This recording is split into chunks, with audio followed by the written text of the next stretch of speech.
नमो नमः। परम आयुर्वेद आयोजित चरक संहिता अध्यापन तद्विद्य संभाषा इस उपक्रम में आप सभी का पुनश्च स्वागत। अनलॉक चरक संहिता इस उपक्रम के अंतर्गत जो 20 व्याख्यानों की श्रृंखला आयोजित की है, उसमें से आज हमें मार्गदर्शन करने वाले हमारे गुरुवर्य वैद्य सुस्मिता त्रिलोक धोपेश्वरकर। सभी से परिचित इनका परिचय देना यानी छोटा मुंह बड़ी बात, फिर भी आपने एमडी आयुर्वेद किया है पुणे यूनिवर्सिटी से, उसी के साथ में एमए हिंदी और एमए संस्कृत भी किया हुआ है।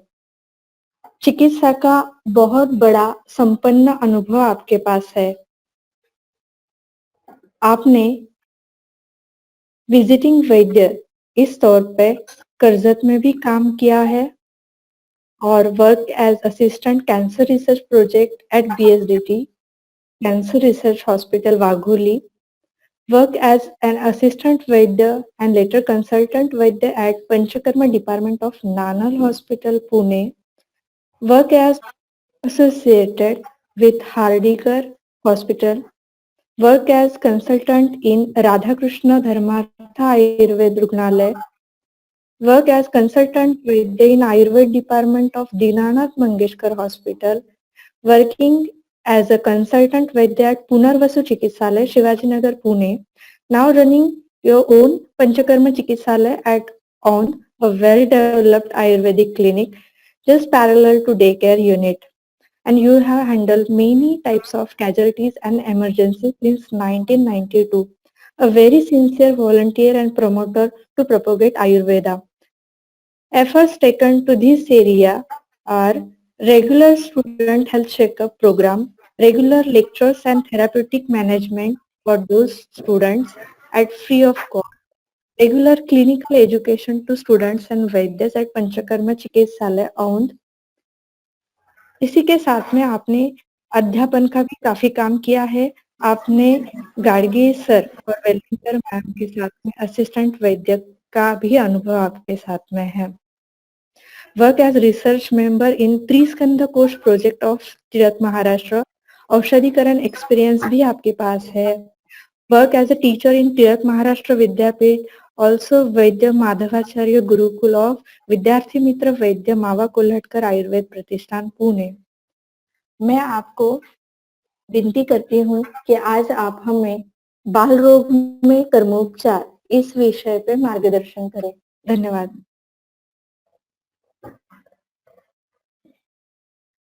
रागादिरोगान् सततानुशक्तान् अशेषकायप्रसृतान् शेषान् औत्सुक्यमोहादतिदान् जगान यो पूर्ववैद्याय नमोऽस्तु तस्मै।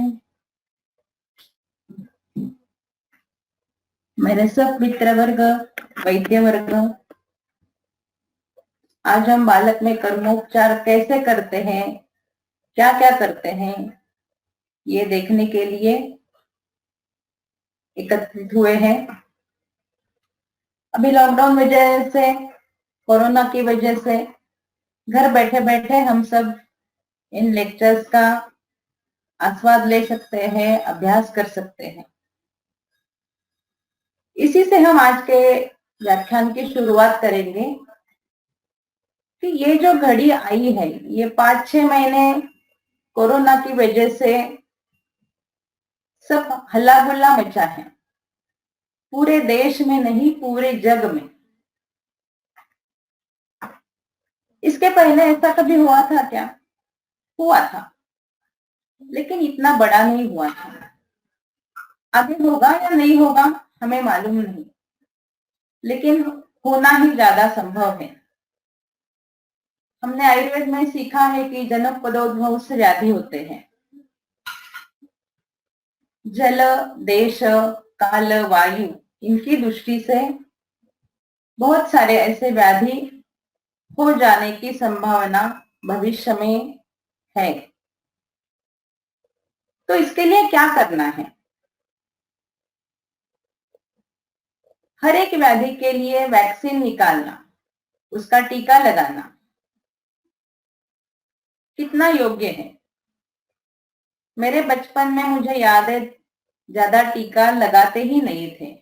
उसके बाद कुछ 2-3 टीके लगाते थे, उसके बाद उसकी संख्या बढ़ती रही। अभी कोरोना का भी वैक्सीन निकाल रहे हैं, वो भी आ जाएगा। कुछ दिन पहले स्वाइन फ्लू का हो गया, तो इसकी जरूरत है क्या?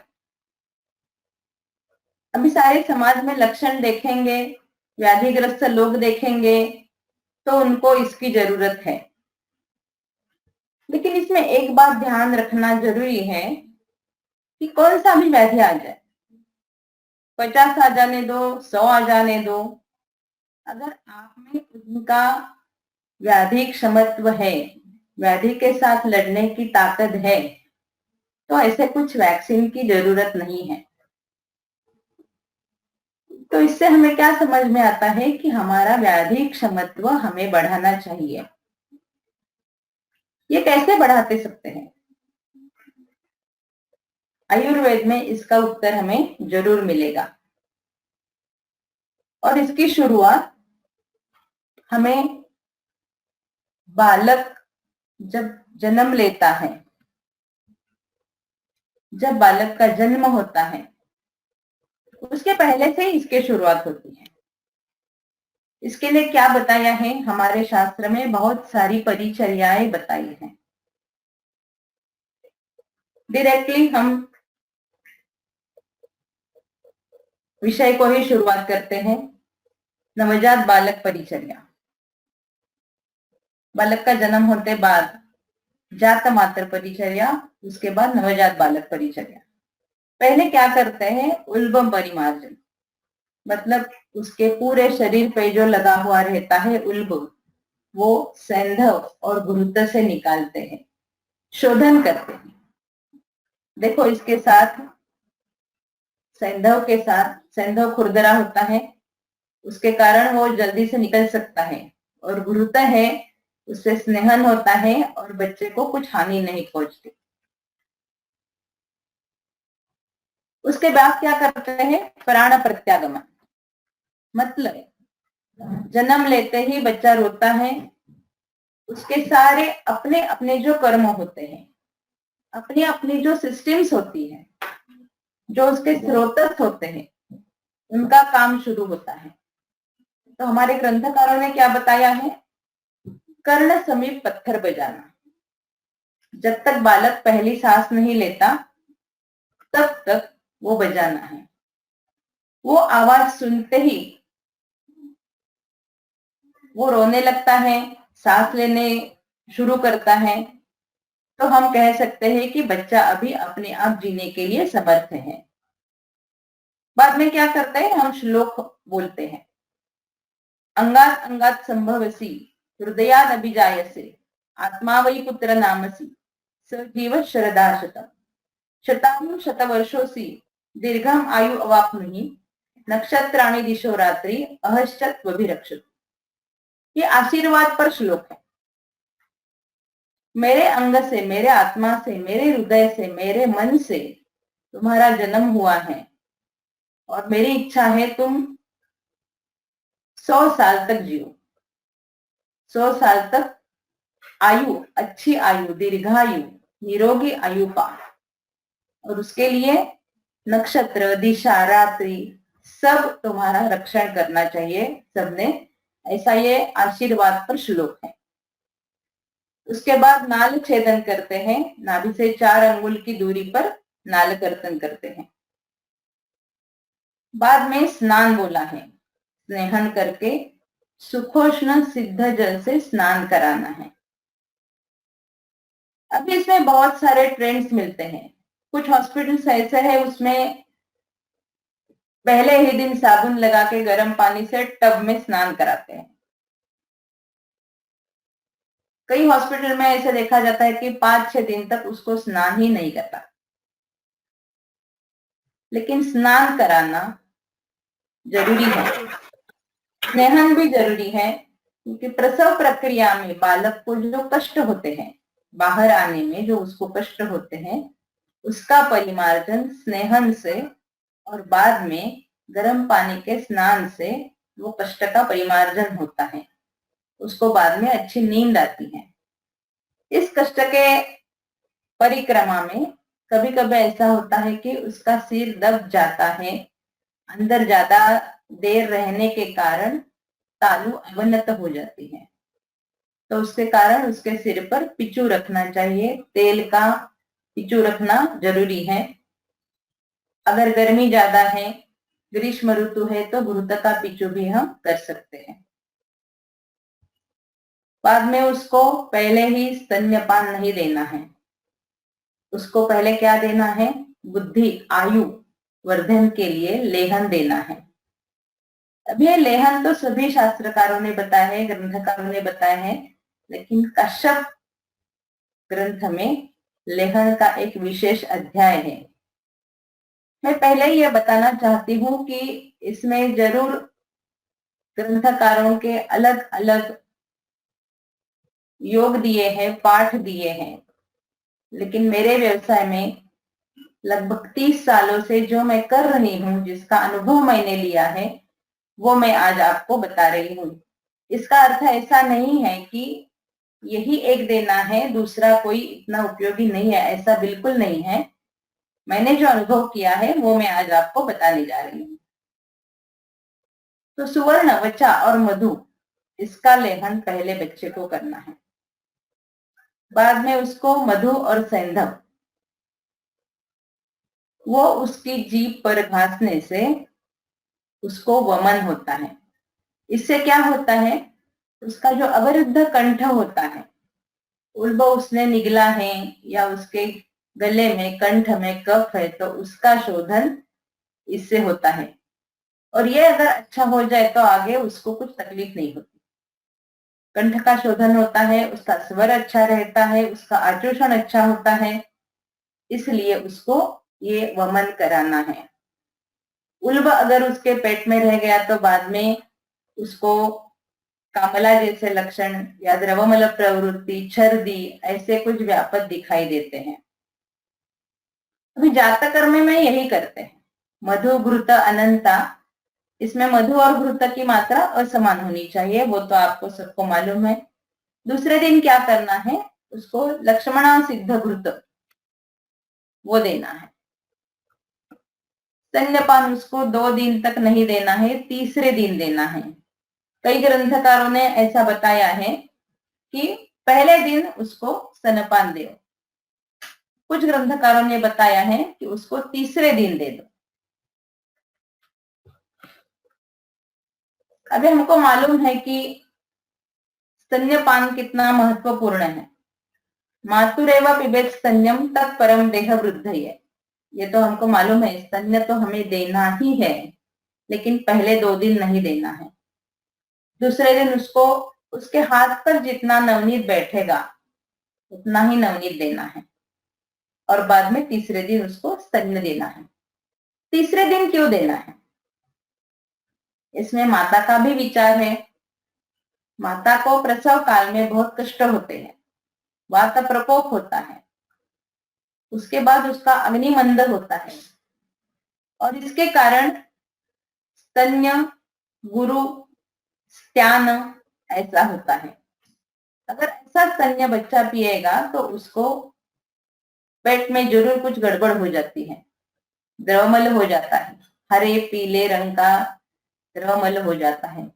इसलिए उसको पहले 2 दिन स्तन्य नहीं देना है, तीसरे दिन उसको स्तन्य देना है। ये हमने नवजात बालक की परिचर्या देखी। अब ये परिचर्या का महत्व क्या है वो देखते हैं। अब सब लोगों ने आयुर्वेद तो पढ़ा है, पहले वर्ष के हो, दूसरे वर्ष के हो, तो उसमें हमने देखा है कि ग्रंथों में बहुत सारी परिचर्याएं बताई हैं। जैसे अभी हमने देखी जाता मात्र परिचर्या, नवजात बालक परिचर्या, फिर बालक परिचर्या जो 1 साल तक आचरण में लानी चाहिए। और भी सारी परिचर्या है, उसमें है रजस्वला, ऋतुमती, गर्भिणी परिचर्या, प्रसव परिचर्या, सूतिका परिचर्या। इसका महत्व क्या है? पहले मैंने बताया कि हमको ऐसे आपत्ति में अगर लड़ना है हमारा शरीर स्वस्थ रखना है तो उसके लिए वैदिक क्षमत्व अच्छा रखना चाहिए। तो मैं कहती हूँ कि बच्चे का वैदिक क्षमत्व जब माता गर्भिणी है या उसके पहले ही शुरू होता है। अगर स्त्री बीज और पुरुष बीज अच्छा रहेगा तो ही सुदृढ़ बालक जन्म लेगा। अगर बीज अच्छा होगा तो ही गर्भधारणा हो सकती है।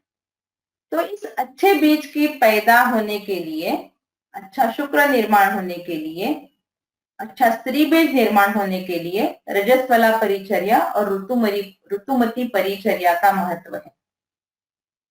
अगर रजस्वला परिचर्या में कोई स्त्री उसके नियम ना आचरण में लाए तो उसका अर्थ रजो दुष्ट हो सकता है।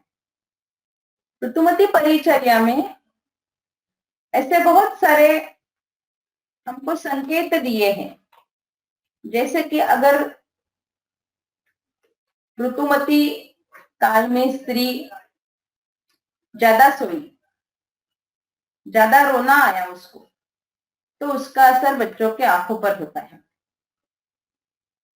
इसमें एक बात समझ में लेनी चाहिए कि अगर उस ऋतुमती परिचर्या में, उस ऋतु काल में अगर उसको गर्भ संभोग हुआ तो इसका असर बच्चे पर होने वाला है।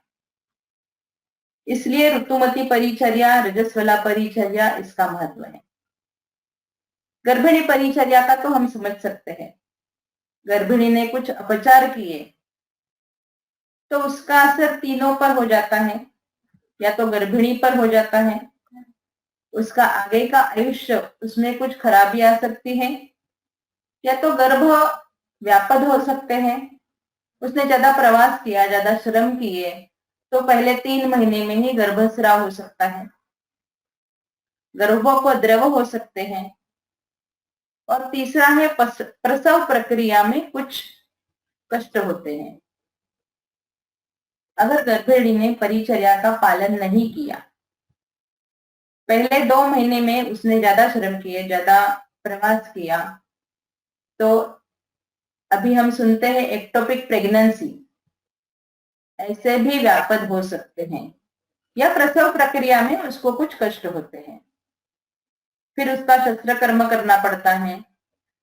सूतिका परिचर्या का पालन नहीं किया तो स्तन्य में दोष आ सकता है, और उस स्तन्य दोष के कारण उसका असर बच्चे पर होता है, और वो पूरा असर होता है। बच्चे का पोषण अच्छी तरह से नहीं होता है, उसको गाय का या और दूसरा कोई दूध पिलाना पड़ता है, उसको माँ का दूध नहीं मिलता है जो सबसे अच्छा है।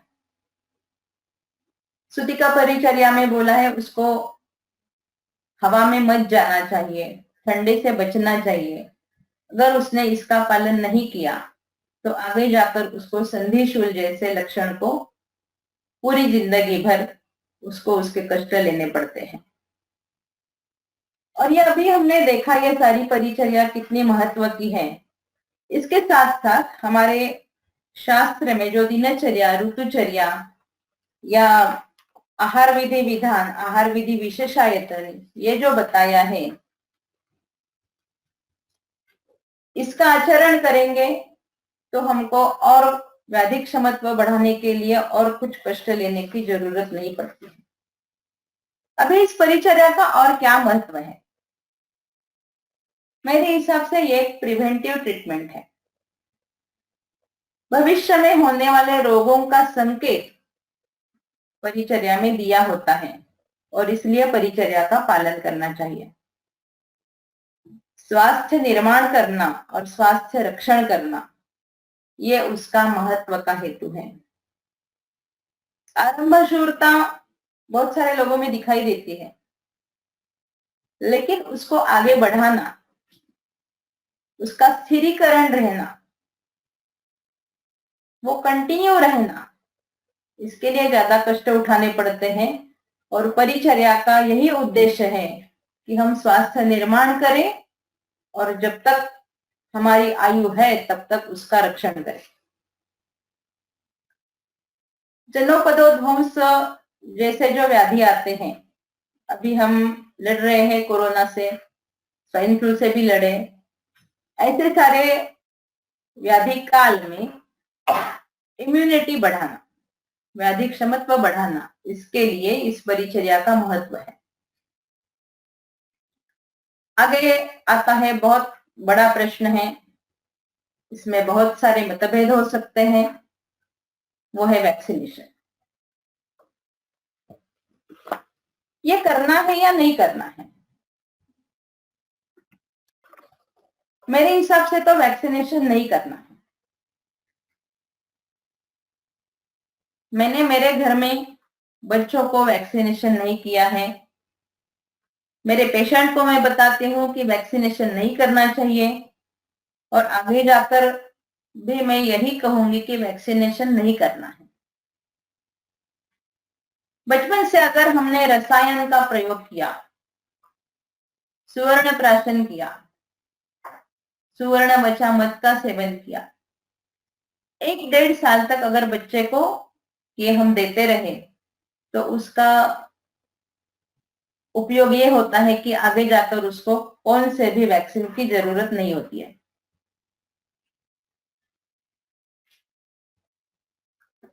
अभी वैक्सीन का जो एक उपद्रव हुआ है, आगे जाकर मैं उसको एक आपको स्लाइड दिखाऊंगी।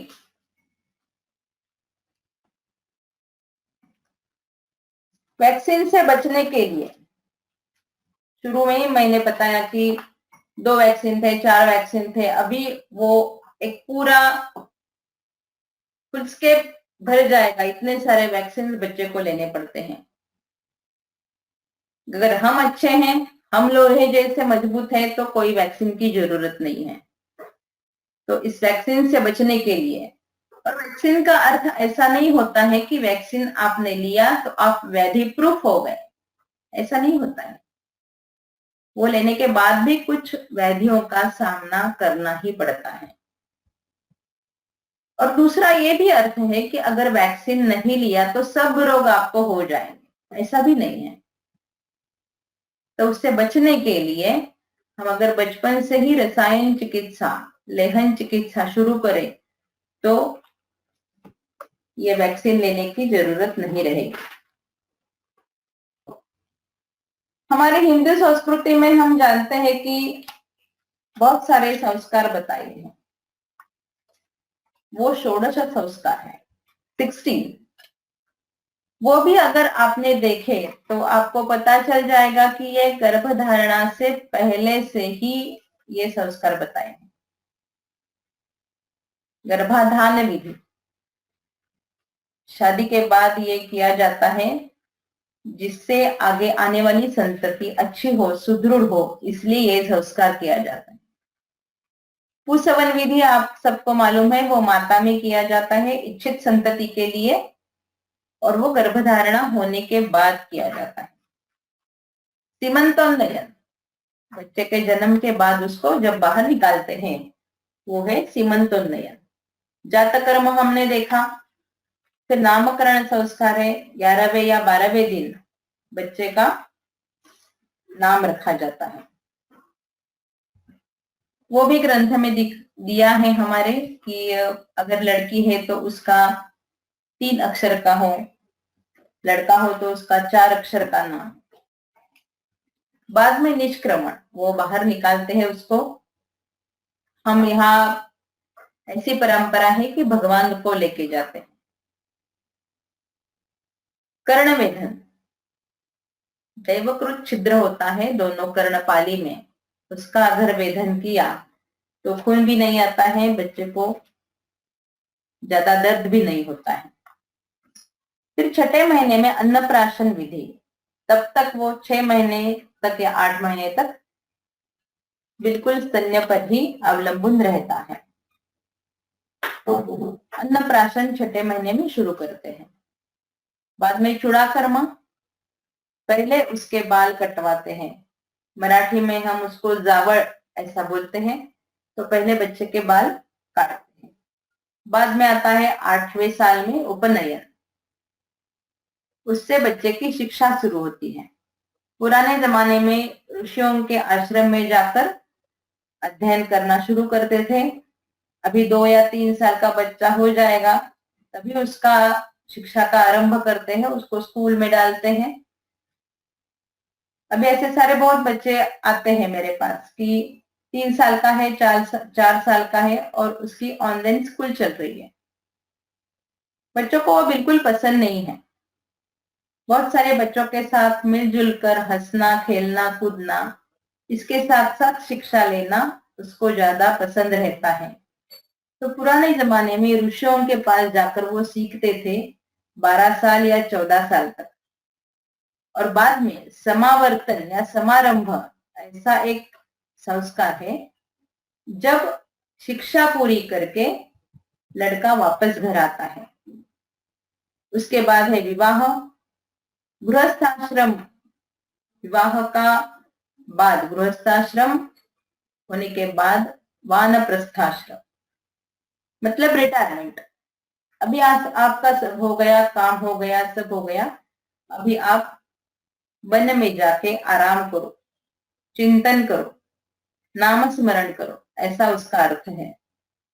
उसके बाद रहता है संन्यास, मतलब सभी से विरक्ति लेके सिर्फ अध्यात्म का जीवन जीना। और अंत्येष्टि, ये जो है वो जीवित शरीर पर नहीं होता है, जीव चले जाने के बाद ये अंत्येष्टि संस्कार किया जाता है। तो ये सब संस्कार हिंदू संस्कृति में, एक बार मनुष्य ने जन्म लिया तो उसको ये सब संस्कार करने चाहिए, ऐसा कहना है।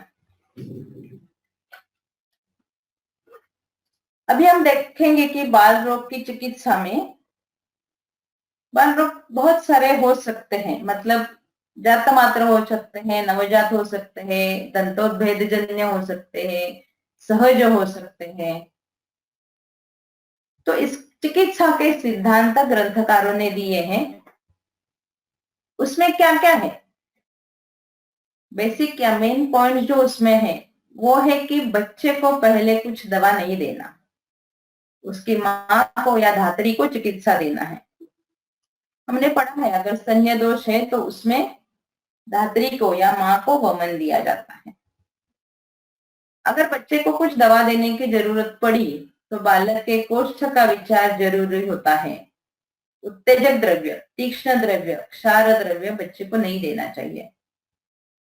जो दवा देनी है वो या द्रव स्वरूप हो या लेह स्वरूप हो, घृत या मधु के साथ मीठी मधुर रसात्मक द्रव्य होना चाहिए और उसकी मात्रा भी अल्प होनी चाहिए। ये मात्रा कैसी होनी चाहिए, तो क्षीराद बच्चों को मतलब 6 से 8 महीने तक अपने अंगुली के जो बच्चे की उंगली के जो पहले 2 पर्व रहते हैं उस पर जितना चूर्ण या दवा रहेगी उतनी ही उसके दवा की मात्रा है। क्षीरानाद बच्चा मतलब 1 या 1.5 साल तक कोल बीज, छोटा बदर जो रहता है, बेर जो रहता है, उतनी मात्रा क्षीरानाद बच्चे को देनी चाहिए। और अन्नाद मतलब 15 साल तक कोल मात्रा, बीज जितना होता है उतनी मात्रा उसके दवा की होनी चाहिए। अभी बच्चे को हम देखते हैं, हमारे क्लिनिक में बच्चे आते हैं, ये हो रहा है, वो हो रहा है, तो पहले हमको ही देखना चाहिए कि मासानुमासिक बालक की प्रगति कैसी हो रही है, वो अच्छी हो रही है, समय के हिसाब से बराबर हो रही है या नहीं हो रही है। तो प्रसवोत्तर क्या परीक्षण करना चाहिए, बच्चे का रोदन कैसा है, आचूषण कैसा है। जब हम उसको शहद सुवर्ण मचा देते हैं तो जोर के साथ वो चूसता है, उसका श्वसन कैसा है, अच्छा है या बीच बीच में रुकता है, वो देखना चाहिए। बच्चे की निद्रा कैसी है, पहले 2 दिन तक तो 20 घंटे तक, 18 घंटे तक बच्चा सोता ही रहता है, तो उसने उतनी निद्रा उस समय में उसकी प्राकृत निद्रा है। फिर 2 दिन में हमको क्या देखना है, उसका मलमूत्र प्रवर्तन कैसा है, आचूषण कैसा है, उसको हमने स्पर्श किया, हाथ में लिया, तो उसको वो समझता है या नहीं समझता है, उसका श्वसन कैसे है, गति कैसी है, कम है ज्यादा है, वो देखना चाहिए। फिर 7 दिन में हमको ये देखना चाहिए कि नाभि नाल उसकी सूख गई है, गिर गई है या नहीं गिर गई है, नाभि के यहाँ पाक हो गया है या नहीं हुआ है, वो देखना चाहिए। थोड़ी थोड़ी बच्चे की नींद कम हो जाती है, वो जागता रहता है, हाथ पैर हिलाने लगता है। फिर बाद में घर आने के बाद, अभी तो ऐसी सुविधा हमारे यहाँ नहीं है कि हम अस्पताल में ही उसका स्नेहन शुरू करें, लेकिन घर आने के बाद उसका स्नेहन जरूरी है, महत्वपूर्ण है। स्नान महत्वपूर्ण है। पहले 2 दिन में बच्चे को उठाने के लिए थोड़ा सा डर लगता है, लेकिन जैसे जैसे 5, 6, 7, 8 दिन जाते हैं तो उसके शरीर को एक घनत्व आ जाता है, हम उसको उठा सकते हैं, हम ऐसा हमें कॉन्फिडेंस आ जाता है। तो स्नेहन करने से बच्चे को कैसा लगता है, वो अच्छी तरह से कर लेता है या नहीं लेता है। सामान्यतया ऐसा अनुभव है कि स्नेहन से बच्चे को अच्छा लगता है। स्नान के बाद वो 3-4 घंटे तक अच्छी नींद ले सकता है। तो स्नेहन जरूरी है, और वो अनुभवी स्त्री ने, वैद्य ने, माँ ने, घर में दादी है, नानी है, तो उसने करना चाहिए। अब 1 महीने मेरे पास एक पेशेंट आया था, बच्चे का वजन ज्यादा कम नहीं था, वैसे 2.5 किलो था, फिर भी वजन कम है इसलिए उसको 10 दिन तक स्नान ही नहीं दिया, तेल भी नहीं लगाया, फिर 2-4 महीने के बाद हम देखते हैं उसका वजन बढ़ गया है, उसकी नजर स्थिर हो गई है, वो हाथ पैर हिलाता है, अच्छी तरह से खेलता है, गर्दन उठाने का प्रयत्न करता है, गर्दन संभालने का प्रयत्न करता है। 5 मास तक यही उसके जो कर्म है वो आगे आगे जाते हैं, एक करवट पर मुड़ सकता है। 6 मास तक वो आगे घिसटने का प्रयत्न करता है, अपने आप खेलता है, हाथ पैर हिलाता है। कौन अपना है, कौन उसकी माँ है, ये उसको समझ में आता है। 8वें मास से वो बैठने की, बोलने की कोशिश करता है, रेंगने लगता है, क्राउलिंग करता है, उसके साथ कुछ बातें की तो समझकर हंसता है, उसका जवाब देता है शायद। 9वें मास से उसका शब्दोच्चारण बाबा, मामा, पापा ऐसा शुरू हो जाता है, वो खड़े रहने का प्रयास करता है। इसके बीच दंतोद्भव शुरू होता है। कभी कभी बच्चों को 4थे महीने में ही दांत आते हैं, लेकिन ग्रंथ में लिखा है कि 4थे महीने में आए हुए दांत दुर्बल रहते हैं, 5वें महीने में आए हुए दांत थोड़े से कृमि जैसे रहते हैं, 8वें महीने में जो दांत आते हैं वो सबसे अच्छे रहते हैं। फिर 1 साल तक बच्चा बैठता है, अपने आप खड़े रहता है, कुछ समझकर बोलता है, उसके साथ कुछ गपशप किए तो उसके वो समझ में आता है, ऐसा हमारे उसके चेहरे देखकर हमको पता चलता है कि हम जो बोल रहे हैं वो उसके समझ में आ रहा है। यह हुआ बच्चे का 1 साल तक का परीक्षण। अभी कभी कभी ऐसा होता है कि बालक प्राकृत नहीं रहता है, जन्म के बाद वो प्राकृत नहीं है, उसमें कुछ विकृति है, ऐसा हमारे ध्यान में आता है। तो हमने परिचर्या में देखा कि उसके कुछ हेतु अगर गर्भिणी के, ऋतुमती के आचरण में आए तो उसका असर गर्भ पर कैसे होता है।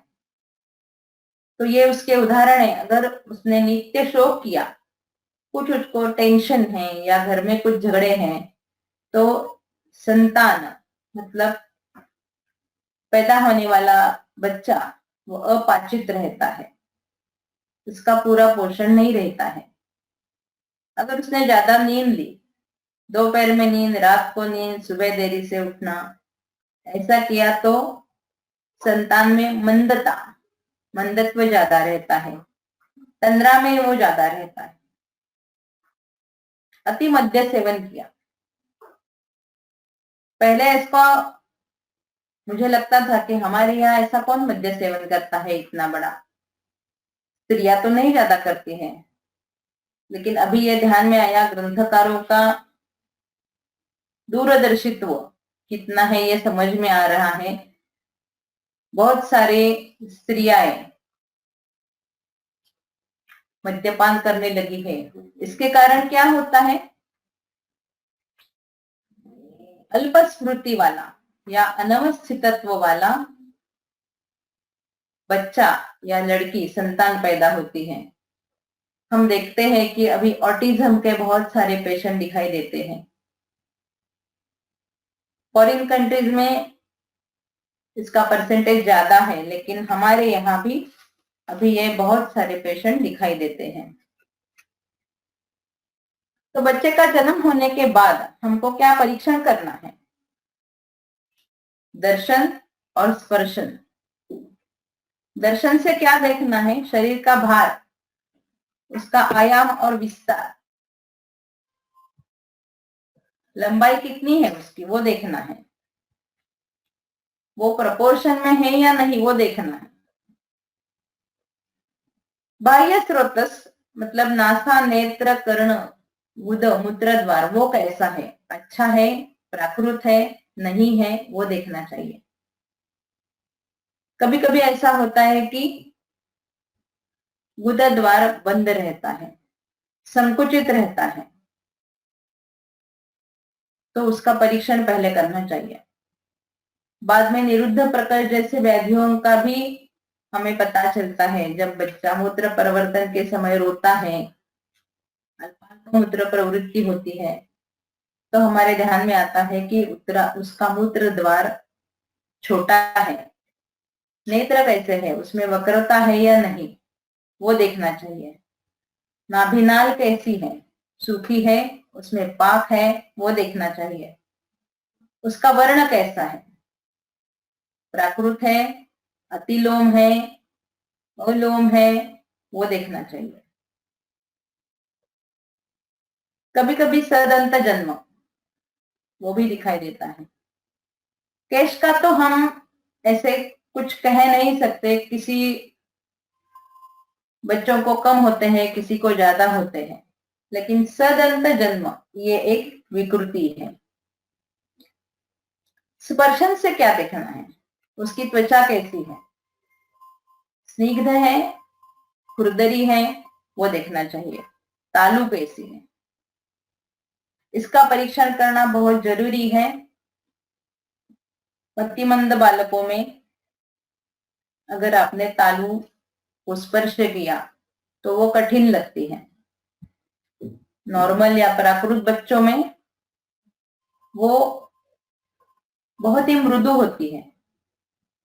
सीवनी जो उसकी होती है, तालु पर जो सीवनी होती है मूर्धा स्थान पे, उसमें थोड़ा सा अंतर रहता है, वो पूरी भरी हुई नहीं रहती है और वही प्राकृत है। अगर वो भरी हुई है, कठिन स्पर्श लगता है, तो बच्चों के बुद्धि में कुछ गड़बड़ है, वो मतिमंदत्व की ओर जाने वाला है, ऐसा हमें उसका संकेत मिलता है। तो इसलिए ये स्पर्श परीक्षा भी जरूरी है। बाकी जो है प्रश्न परीक्षा, वो बच्चा तो नहीं कह सकता, उसके माता पिता को ही पूछना चाहिए। जैसे कि रजता इतिहास, गर्भिणी इतिहास, गर्भिणी में उसको कुछ उपद्रव हुए हैं या नहीं वो देखना चाहिए। प्रसव कैसा था, प्राकृत था या वामदेवीय प्रसव था, कितने घंटे लगे, वो इतिहास देखना जरूरी है। कभी कभी ऐसा हो जाता है कि प्रसव के लिए ज्यादा टाइम लगता है, बच्चे का जी अंदर घबरा जाता है, बाहर आने के बाद वो जल्दी रोता नहीं है, फिर उसके कारण कुछ कठिनाइयां या कॉम्प्लिकेशंस हो जाते हैं। सूतिकावस्था के जो प्रश्न है वो मैंने परिचर्या के दौरान बताया आपको। स्तन्य दोष निर्माण हुए हैं या स्तन्य अल्प है या सूतिका को ही स्तनिग्रंथि, अत्यार्थ, सूतिका मक्कल ऐसे अगर रोग हो गए तो उसका असर जरूर ही स्तन्य पर पड़ने वाला है। नवजात बालक परिचर्या कैसी रही और बालक का मासानुमासानु विकास जो है वो कैसा रहा, ये प्रश्न हम बच्चे के माता पिता को पूछकर उसका उत्तर ले सकते हैं और वो लेना जरूरी है। सिर्फ लक्षण का अध्ययन करने से और उसकी ओर देखने से बच्चों के रोग जल्दी कम नहीं हो जाते हैं, क्योंकि उसके बारे में कुछ इतिहास रहता है और ये हमारी विशेषताएं हैं। बड़ों का भी हम पूरा रुग्ण इतिहास लेते हैं तो बच्चों का लेना ही चाहिए। बच्चे बोल नहीं सकते और बच्चे खुद कह नहीं सकते, बोल नहीं सकते। ये ध्यान में रखकर कश्यप संहिता में आचार्य ने एक विशेष वेदना अध्याय ये लिखा है। शाम को बच्चे बहुत रोते हैं, फिर फोन आता है, बच्चा बहुत रो रहा है, दूध पिया, सब किया, क्योंकि फिर भी रोना उसका बंद नहीं हो रहा है, सोता भी नहीं है। तो वो हमें कैसे समझता है, वैद्य ने वो कैसे समझाना चाहिए, समझना चाहिए, इसलिए ये अध्याय महत्वपूर्ण है। तो इसके कुछ उदाहरण आगे देखें।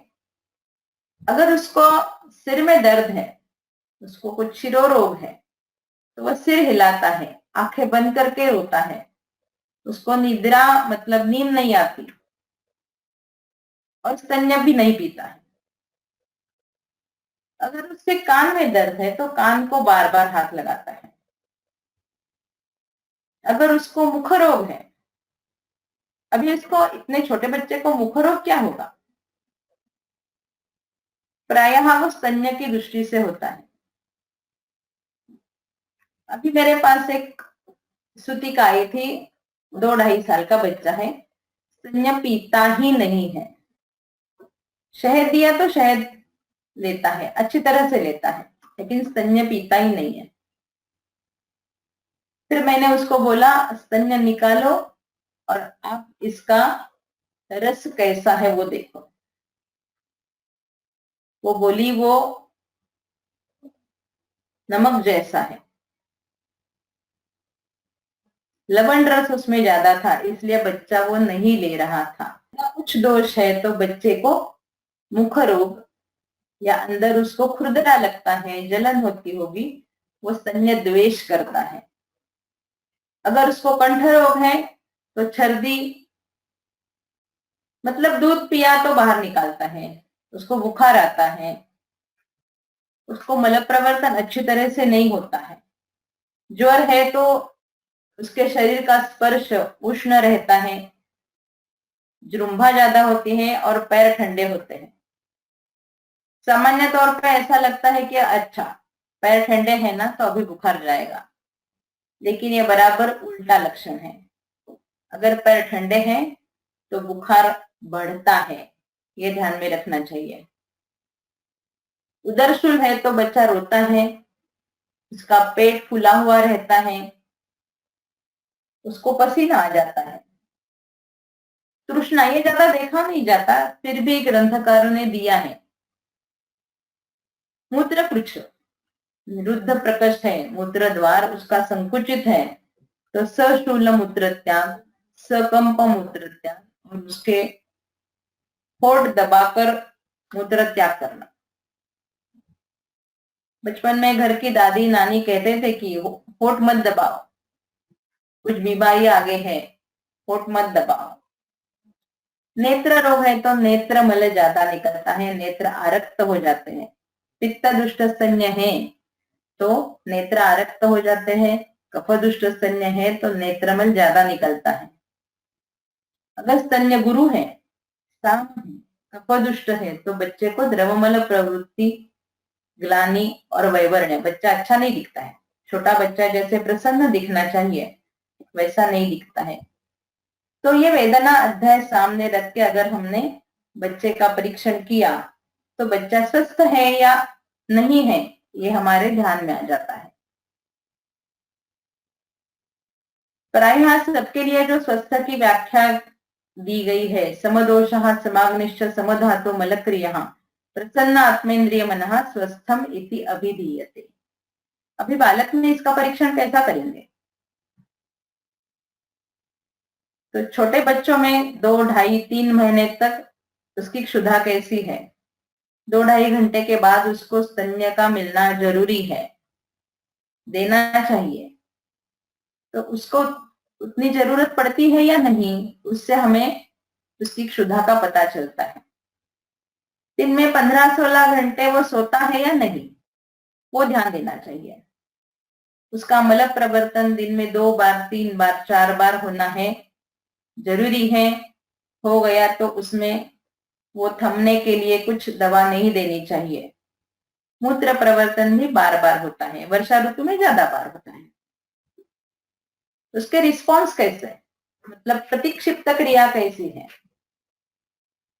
उसके होठों के बाजू में उंगली रखी तो वो चूसने लगता है, मीठी लगी तो और चूसने लगता है, भूख लगी तो रोता है। ये उसकी सामान्य जो क्रिया है, नॉर्मल जो क्रिया है, वो उसकी अच्छी है तो बच्चा स्वस्थ है ऐसा हम कह सकते हैं। फिर आता है सहज व्याधि। सहज व्याधि अभी बहुत सारे बच्चों में दिखाई देते हैं, जैसे कि अर्श है, सदंत जन्म है, कुछ रुद्र विकृति है, वो तो पहले से सोनोग्राफी में ही पता चलती है। मुकत्व, मिनमिनत्व, बाधिर्य, ये जल्दी नजर नहीं आती या समझ नहीं सकते, बाद में समझ सकते हैं। बाधिर्य कैसे समझ सकते हैं? उसके कान के समीप कुछ आवाज किया तो उसकी तरफ वो मुड़कर नहीं देखता है, उसकी तरफ मान नहीं हिलाता है, उसके साथ कुछ बोले तो वो रिस्पॉन्स नहीं करता है, इससे समझ में आता है। त्वक विकृति बहुत सारी दिखाई देती है। इसका महत्व का कारण है उल्ब शोधन अच्छा नहीं होना। अगर वो अच्छा नहीं किया, स्नेहन करके उसको पूरी तरह से नहीं निकाला तो त्वक वैवर्ण्य, पीटिका, विस्फोट ऐसी कुछ विकृतियां दिखाई देती है। नेत्र विकृति सहज होती है, जिसको हम स्क्विंट बोल सकते हैं। एक आंख छोटी होती है, एक आंख बड़ी होती है, ये भी दिखाई देता है। तो उसके लिए आगे जाकर कुछ चिकित्सा जरूर करनी पड़ती है, लेकिन इसका परीक्षण हमें जन्म के बाद ही करना चाहिए। अकाल प्रसव 9 महीने पूरे होने के पहले जिसका प्रसव होता है, वो बालक कंपैरेटिवली दुर्बल रहते हैं, उनका वजन कम रहता है, व्याधि क्षमत्व कम रहता है, तो उनकी चिकित्सा और कुछ ध्यान देके करनी पड़ती है।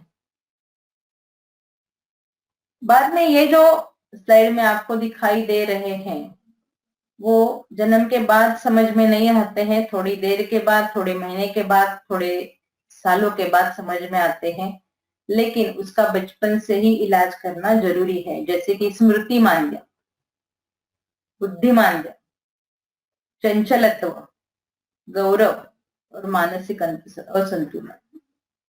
अभी मैंने ऑटिज्म का जिक्र किया था, ये सारे लक्षण उसमें दिखाई देते हैं। मतिमंद बालक में, गतिमंद बालक में, अगर आपने मेरा गुरु पूर्णिमा, बिना आधार से वो खड़ा नहीं रह सकता, चल नहीं सकता, चलते चलते गिर जाता है। कभी कभी सहज विकृति में पैरों का आकार वो विकृत दिखाई देता है। पृष्ठवंश विकृति चेक करने के बाद दिखाई देती है। हस्तांगुली वक्रता दिखाई देती है। तो ये सब परीक्षण हमें बच्चा का जन्म होने के बाद ही देखना चाहिए। तो ये सब परीक्षण करने के बाद हमारा जो महत्वपूर्ण विषय है कि इसमें हम कौन से कर्म करते हैं, जानबूझकर या कभी कभी अपने आप परिचर्या में दिए हैं इसलिए हम ये कर्म कर सकते हैं, या करते हैं, नहीं करते हैं तो करना चाहिए। अभी वमन विरेचन आप पढ़ रहे हैं, सामने लिखे हुए आपको दिखाई दे रहे हैं, लेकिन ये जो पंचकर्म के दौरान स्नेहन स्वेदन ऐसे पूर्व कर्म विधिवत वमन विरेचन नहीं होता है। लेकिन वमन बोला तो उसको छर्दी होती है, विरेचन बोला तो उसको द्रवमल प्रवृत्ति होती है। बच्चों की आयु के हिसाब से, उसकी उम्र के हिसाब से जितना शोधन अपेक्षित है उतना शोधन इस क्रिया में किया जाता है। जात मात्रा में मधु सैंधव वचा देकर उसका कंठ जो अवरुद्ध रहता है वो हम साफ करते हैं, उल्ब विशोधन करते हैं।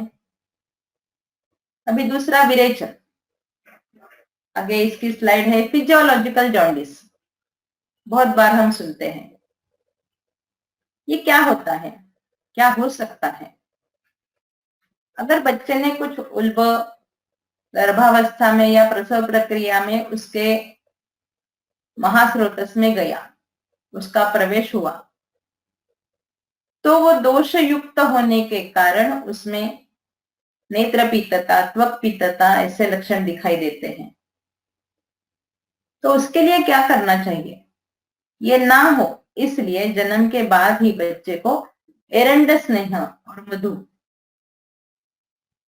अगर इसका लेहन दिया तो बच्चे को 1-2 दिन तक द्रवमल प्रवृत्ति होती है और बाद में उसकी कोष्ठ शुद्धि होने के कारण उसको कामला जैसे लक्षण नहीं दिखाई देते।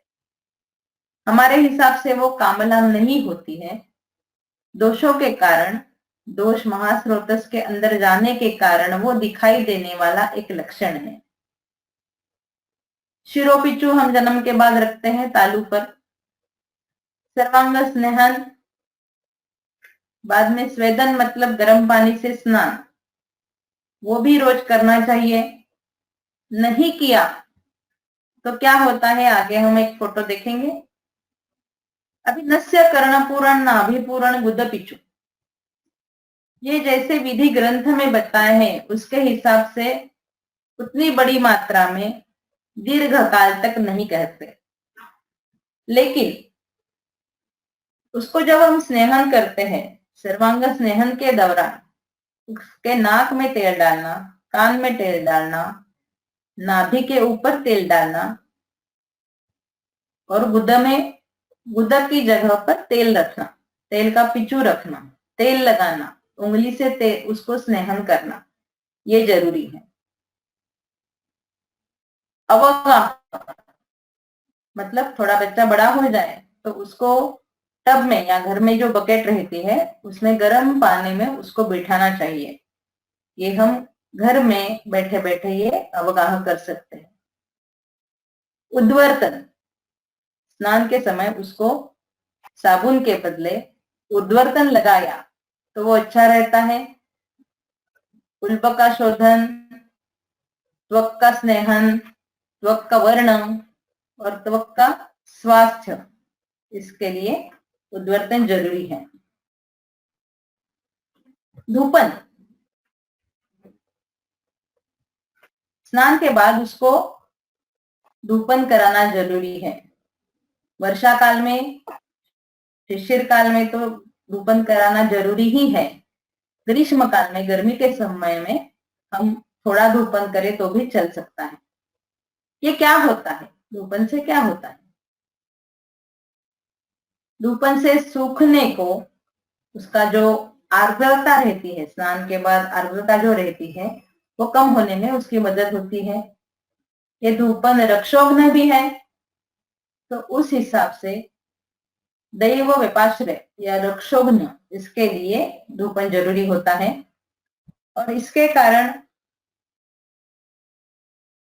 घर में या बच्चा जिस खोली में है, रूम में है, कमरे में है, उसके लिए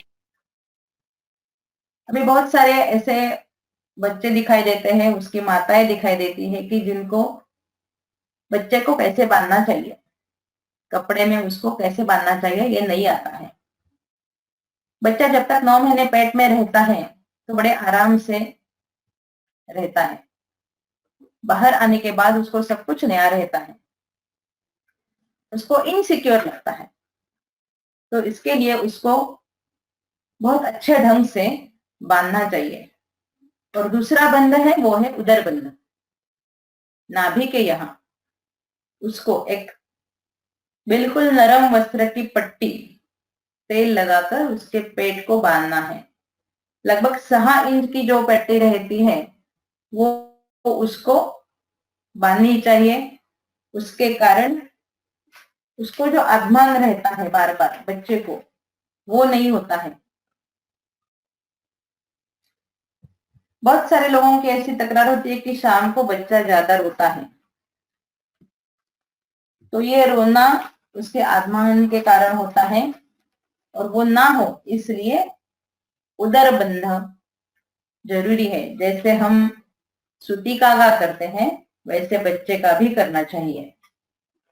कुछ ऐसी विशेष अवस्थाएं होती हैं, मतलब रोग जो होते हैं, उसमें बच्चे को अन्य कुछ कर्म है वो भी करना जरूरी है।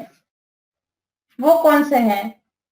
मात्रावस्थी है, शरीर धारा है, अवगाह है, पिंड स्वेद है, अन्नलेप है, मर्दन है, शिरोपिचू बांध के रखना पड़ता है और बहुत सारे प्रकार के लेप है। आगे कुछ वीडियोस हम देखेंगे कि कौन कौन से कर्म हम छोटे बच्चों में कर सकते हैं।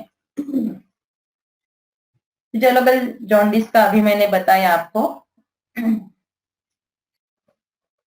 तो नवजात बालक की परिचर्या हमने देखी, लेहन, स्नेहन, शिर स्नेहन, उसको व्यायाम करवाना है, स्वेदन मतलब स्नान करवाना है, उद्वर्तन, धूपन, उदर पट्ट बंधन और अंजन। घर में एरंड स्नेह का और कर्पूर का काजल बना के उसको रोज लगाना है, उससे उसकी आंखें अच्छी होती हैं। तो अभी जो ये सब बताए हैं, कान में तेल डालना है, नाक को तेल लगाना है, या उदर पट्ट बंध करना है, काजल लगाना है, इन सभी कर्मों को अभी मॉडर्न मेडिसिन के जो डॉक्टर्स है वो उसको विरोध करते हैं, ये नहीं करना चाहिए ऐसे बताते हैं।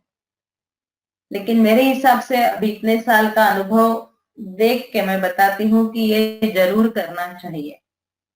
इससे कुछ भी हानि नहीं होती है, बल्कि फायदा ही फायदा होता है। तो ये कुछ साल तक तो बच्चे को करना ही चाहिए।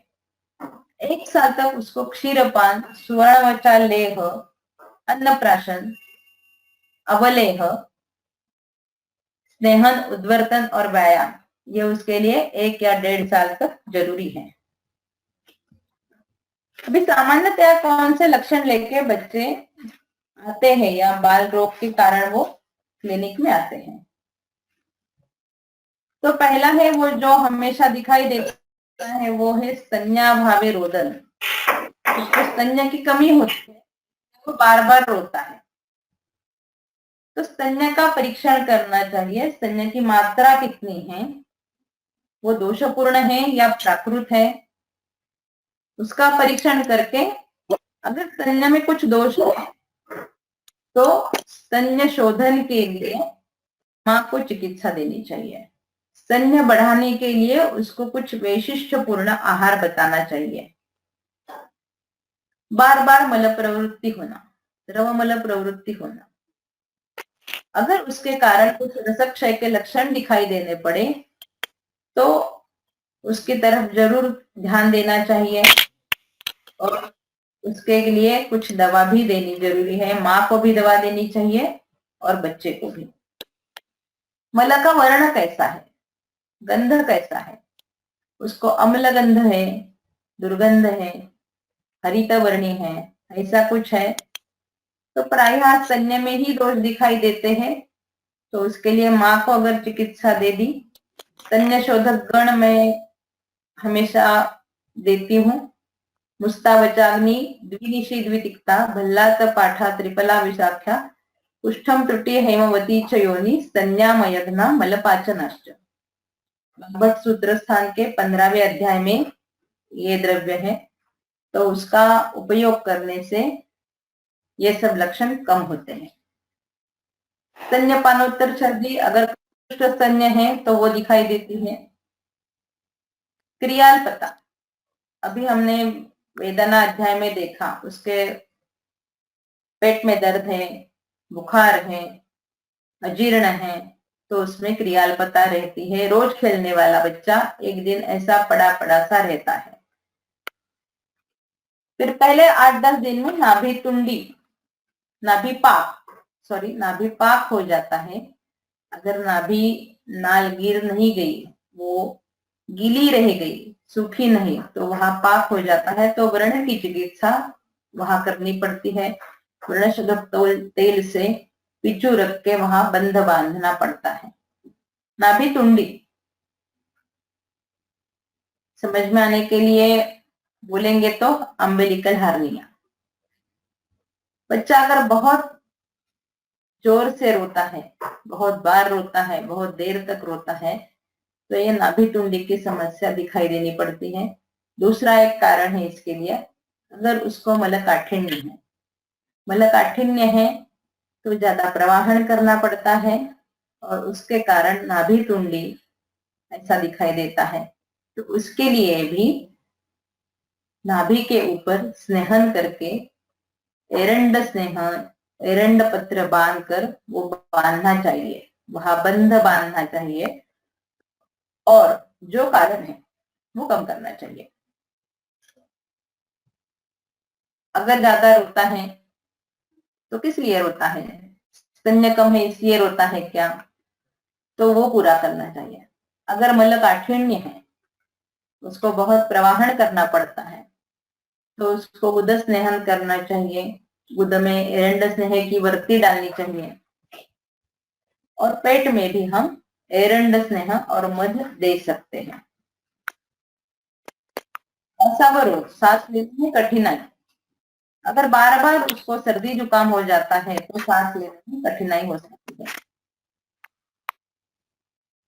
श्वास पृच्छ्रता, ये लक्षण हम 4-5 साल के बच्चों में बहुत बार देखते हैं। कभी गिलायु वृद्धि होती है, कभी नासार्श होता है, नाक में बहुत सारा कफ जमा हुआ होता है, तो उसके कारण श्वास पृच्छ्रता रहती है। लेकिन श्वासावरोधी ये लक्षण प्रायः जात मात्रा में ही दिखाई देता है। त्वक में कुछ विकृति है क्या, वैवर्ण है क्या, रौक्ष है क्या, बहुत लोम है क्या, वो देखना चाहिए। अगर ज्यादा लोम है तो वो निकालने के लिए बचपन से ही उसको उद्वर्तन का ज्यादा प्रयोग करना चाहिए। कफदुष्ट मल है तो नेत्रमल, कफदुष्ट स्तन्य है तो नेत्रमल ज्यादा रहता है, मुख कुहर भी लिप्त रहता है। स्नान के समय ये सब साफ करना जरूरी है। मुख साफ करना, नाक साफ करना ये जरूरी है। इसके कारण अगर मुख की शुद्धि है तो महास्रोतस की शुद्धि रहती है। मुख अशुद्ध है तो महास्रोतस की शुरुआत से ही उसमें दुष्टि निर्माण होने की संभावना रहती है। इसलिए नवजात बालक का भी मुख साफ रखना ये जरूरी है। कभी कभी हम देखते हैं कि तीसरे चौथे दिन अगर लड़की का जन्म हुआ है तो कभी कभी उसके योनि से लाल रंग का या श्वेत रंग का स्राव होता है। ये देखकर घबराने की कोई जरूरत नहीं है, घबराने की कोई बात नहीं है इसमें। स्तन दबाए तो भी उसमें से कुछ स्राव निकलता है, स्त्यान रहता है। वो गर्भ में रहते हुए उनके शरीर में जो कुछ मां से आए हुए जो दोष है वो बाहर निकलते हैं। लेकिन वो स्वच्छ रखना, साफ रखना ये जरूरी है। अगर स्तन दबा के वो स्राव नहीं निकाला तो उसमें जो ग्रंथि तैयार होती है वो 8वें 10वें साल में बहुत तकलीफ देती है, बहुत दर्द देती है। तो पहले से ही देखना है, लड़का हो या लड़की, उनके स्तन से दबाकर जो कुछ स्राव बचा हुआ है वो निकालना जरूरी है। अभी विशेष ध्यान देने के लिए, विशेष चिकित्सा के लिए कौन से बालक हैं? तो जिनका अकाल प्रसव हुआ है, 7वें महीने में प्रसव हुआ है, उनकी तरफ ज्यादा ध्यान देना पड़ता है। जिनका काल के हिसाब से प्रसव बराबर है लेकिन वजन कम है, 1 किलो 1.5 किलो ऐसे होते हैं बच्चे, तो उनकी तरफ विशेष ध्यान देना जरूरी है। जन्मते ही जो रोते नहीं है, बाद में कुछ करके ट्यूब डाल के उनका रोना शुरू होता है, उनको कुछ इंजेक्शन देते हैं, तो पहले उनका कंठ अवरुद्ध जो होता है वो साफ करना चाहिए, उनको वमन देना चाहिए। संधव बच्चा मधुलेह जाएगा तब उनका रोना अच्छा होगा। नाभिपाक का हमने अभी देखा कि उसको व्रण की तरह चिकित्सा करनी चाहिए। स्राव ज्यादा है तो शुष्क चूर्ण का इस्तेमाल, अर्जुन, लाक्षा, हरिद्रा ऐसे चूर्ण का वहां प्रतिसारण करके बंद करना चाहिए। स्तन्य कम है तो उसके लिए स्तन्य बढ़ाने की पहले चिकित्सा करनी चाहिए। कभी कभी ऐसा होता है कि कुछ भी दिया तो स्तन्य का प्रवर्तन ज्यादा नहीं होता है, तो उसके अभाव में हम गाय का दूध सिद्ध करके बच्चे को दे सकते हैं। और कुछ सहज विकृति रहती है। जो सहज विकृति है जो हमने पहले बताई, अंश है, प्रमेह है, रुद विकृति है, अस्थि वक्रता है, पृष्ठमोक्ष वक्रता है, तो इन बच्चों में ज्यादा ध्यान देने की जरूरी है। अभी सारे कर्म हमने अभी सुनने देखे, तो उसमें मेरे हिसाब से स्नेहन ये बहुत ही महत्वपूर्ण है। इसको छोड़ के हम कहीं नहीं जा सकते। बच्चों में स्नेहन करना, ज्यादा दिन तक करना, बार बार करना, जिस उपाय से हम स्नेहन कर सकते हैं उस उपाय से स्नेहन करना जरूरी है। स्नेहन की फलश्रुति जो दी है भट्टाचार्य ने, दीप्तांतराग्नि परिशुद्ध कोष्ठः प्रत्यग्र धातु बलवर्णयुक्तः दृढ़ेन्द्रियो मंदजर शतायु स्नेहोपसेवी पुरुष प्रतिष्ठा। दृढ़ इंद्रिय मेरे हिसाब से यह बहुत महत्वपूर्ण है। ज्ञानेन्द्रिय और कर्मेंद्रिय, जन्म होने के बाद इन दोनों का काम शुरू होता है। नासा, नेत्र, त्वक, कर्ण, मुख, बुध, मूत्र द्वार, ये सब जो इंद्रिय हैं उनका स्नेहन करने से उनका काम अच्छा रहता है। इंद्रियों का भी पोषण होना जरूरी होता है। शरीर में सिर्फ अन्न लेने से सब अच्छा रहता है ऐसा नहीं है। इंद्रियों का पोषण होना, इंद्रियों का स्वस्थ रहना, स्वस्थ की व्याख्या में हमने देखा ज्ञानेन्द्रियों का और कर्मेंद्रियों का। ज्ञानेन्द्रिय अच्छे हैं, कर्मेंद्रिय काम नहीं कर रहे हैं, कर्मेंद्रिय अच्छे हैं, ज्ञानेन्द्रिय काम नहीं कर रहे हैं, ये हम गतिमंद बालक में, मतिमंद बालक में देखते हैं। तो स्नेहन के हिसाब से ये दोनों बहुत ही महत्वपूर्ण है। ज्ञान की प्रक्रिया हमें मालूम है, आत्मा मनसा संयुज्यते मनः इंद्रियेण इंद्रियम अर्थेण तथा ज्ञान। इंद्रिय का, इंद्रियों के अर्थ का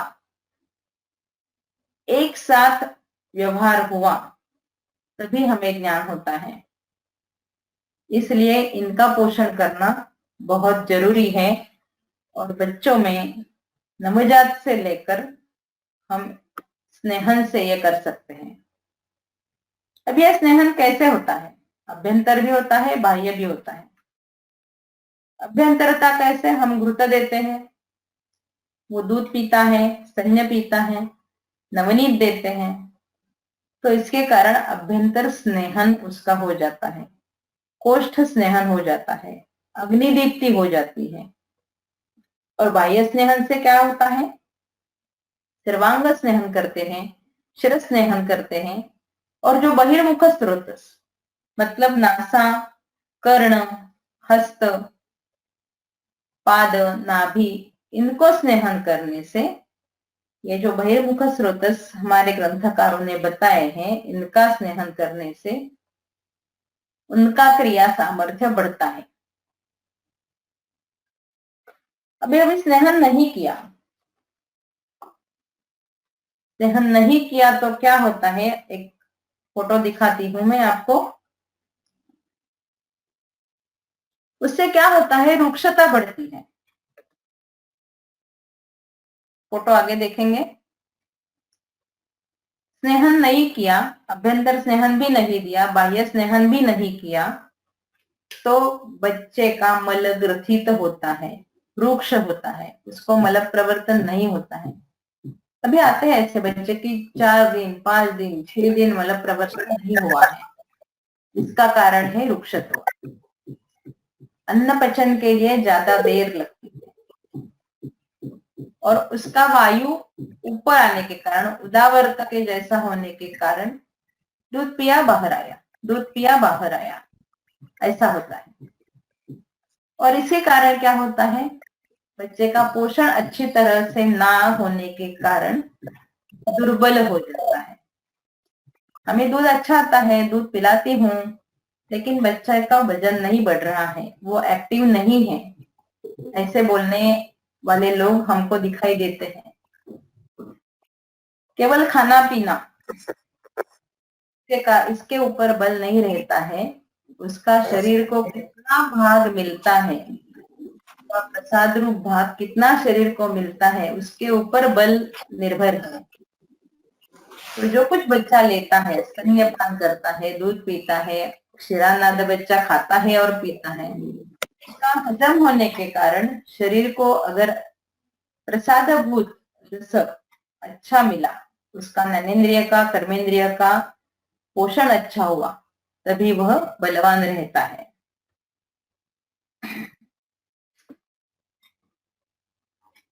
अभी ये बच्चा देखो, 3 साल का बेटा है ये, जो मैंने 3 महीने का है।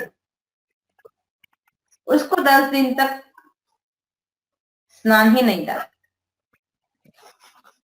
उसके हाथ पैर अगर बल से थोड़े स्ट्रेच किए तो रोता है वो। गर्भाशय में जैसे बच्चा रहता है, उसी अवस्था में वो ज्यादा देर था। उसको 10-15 दिन कुछ नहीं, क्योंकि डॉक्टर बोलते हैं कुछ तेल बिल मत लगाना, उसका कोई उपयोग नहीं है। और वजन कम है, इसलिए उसके घर वालों ने उसको स्नान नहीं करवाया, तेल नहीं लगाया, कुछ नहीं किया। और ये दूसरा बच्चा देखो, उसी समय दोनों का जन्म हुआ है, दोनों का वजन भी 2.5 किलो था। दूसरा जो बच्चा है उसका चौथे दिन से अच्छी तरह हाथ पैर का व्यायाम, मर्दन, धूपन सब किया। दोनों की उम्र एक ही है। अभी आप ही देख के पता कर लेंगे कि क्या अच्छा है, स्नेहन का उपयोग होता है या स्नेहन का उपयोग नहीं होता है।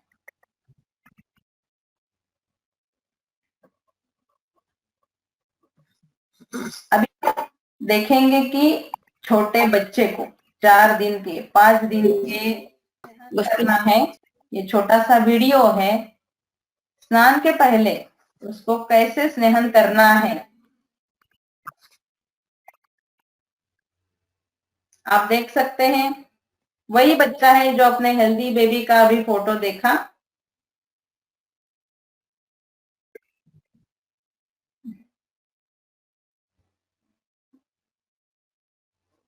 कितना जोर देना है, कहाँ कहाँ करना है।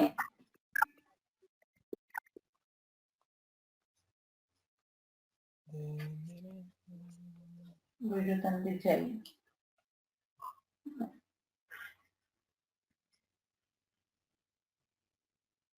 अभी जो यहाँ स्नेहन कर रही है वहां स्नेहन करना बहुत ही जरूरी है।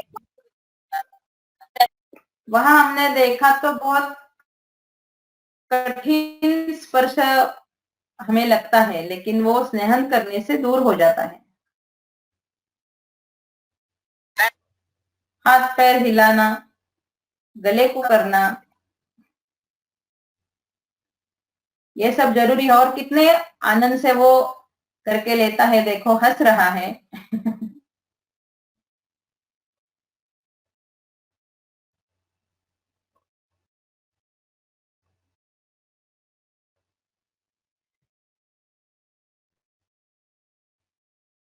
ऐसा हल्का हल्का व्यायाम हम करवा सकते हैं। पीटी के एक्सरसाइज जिसको हम बोल सकते हैं, वैसे ही एक्सरसाइज है और बहुत आसानी से वो कर लेता है।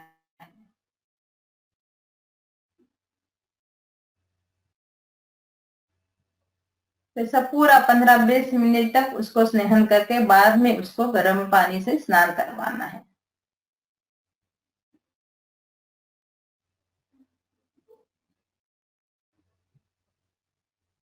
देखो उसके पैर कहाँ लगते हैं।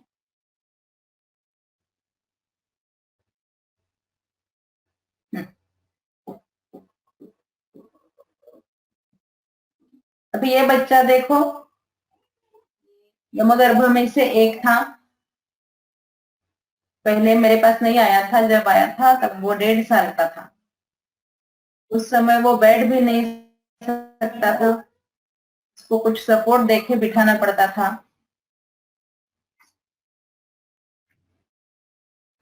उसको डॉक्टर ने बताया कि तेल की एक बूंद भी नहीं लगाना। तो 1.25 साल तक उसके घर वालों ने कुछ नहीं किया, सिर्फ फिजियोथेरेपी। लेकिन फिजियोथेरेपी से व्यायाम हो सकता है, लेकिन स्नेहन का जो काम है वो स्नेह ही करेगा, तेल ही करेगा। तो उसके लिए उस बच्चे का 1.5 साल के बाद बहुत सारा स्नेहन किया, अवगाह किया, सर्वांग धारा की, तो वो और भी जल्दी अच्छा हो जाता।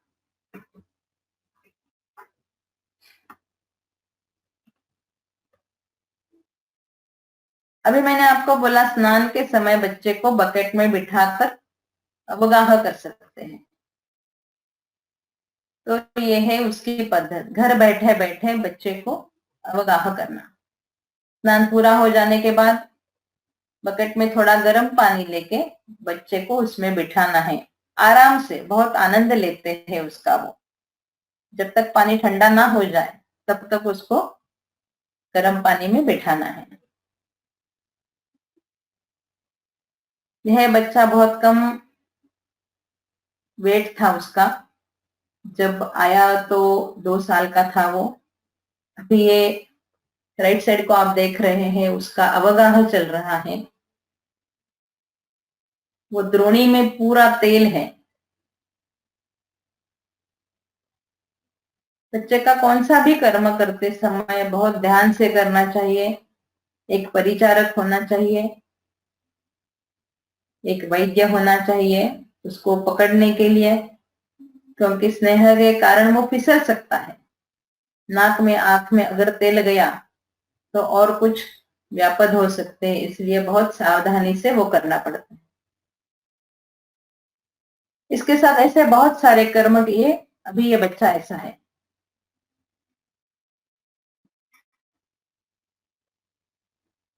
ये भी ऐसा छोटा बच्चा है, उसकी मतिमंद ही था, थोड़ा सा बॉर्डर लाइन पे। पैर में विकृति थी उसके, वक्रता थी। तो उसको ये धारा कर रहे हैं।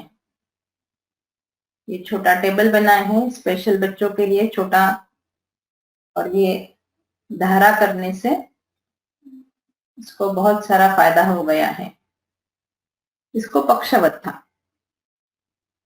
तो इसको ये बंध बांधा है। इसको बहुत सारे कर्म किए, इसको भी हाथ को, पैर को, इसका वीडियो आप आगे देखेंगे।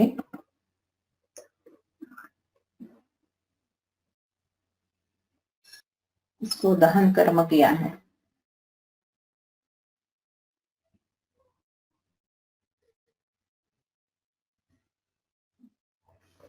उस समय हम देख नहीं सकते, माता पिता तो नहीं देख सकते, बच्चे का आगे का आयुष्य का प्रवास अच्छा हो, इसलिए ये अभी देखना जरूरी है।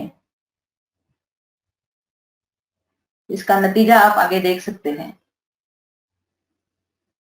माँ की आंखों में भी आंसू आ सकते हैं, लेकिन बाद में वो हंसी में बदल जाता है।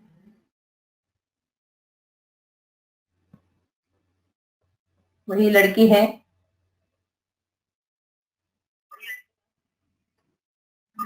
अभी आसानी से वो हाथ पैरों के कर्म कर सकती है। इसको पैर पे टीका लगाया था, वैक्सीनेशन किया था, और अभी लेफ्ट साइड में देखो आप, उसको 2 घुटने हैं ऐसा दिख रहा है। नीचे का है वो घुटना है और ऊपर का है वो शोथ है, स्वेलिंग है जहां उसको टीका लगाया था। कितना बड़ा है, और उसकी उम्र है 9 महीने की। फिर भी उसको जलोकावचारण किया, लेप लगाया, धूपन किया, इतने सारे कर्म लगातार 15-20 दिन तक करने के बाद अभी उसका पैर अच्छा हो गया है। ये देखो, ये पूरा शोथ गया है उसका, अभी सब नॉर्मल है। उसका हाथ पैर हिलाना, पैर को अभी कुछ दर्द नहीं है, सूजन नहीं है।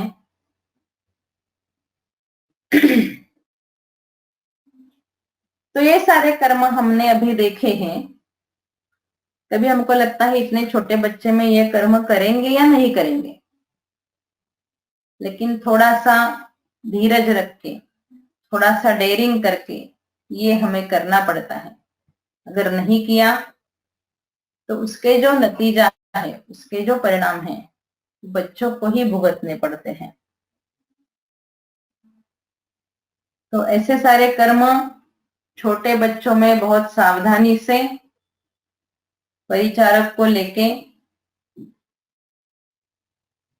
माँ पिता को उसकी सब जानकारी देके करने चाहिए।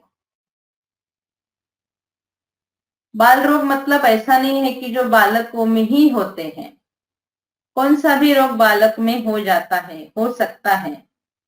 तो बहुत सावधानी से उसका परीक्षण करके उसकी चिकित्सा, उसमें कर्मोपचार कर सकते हैं।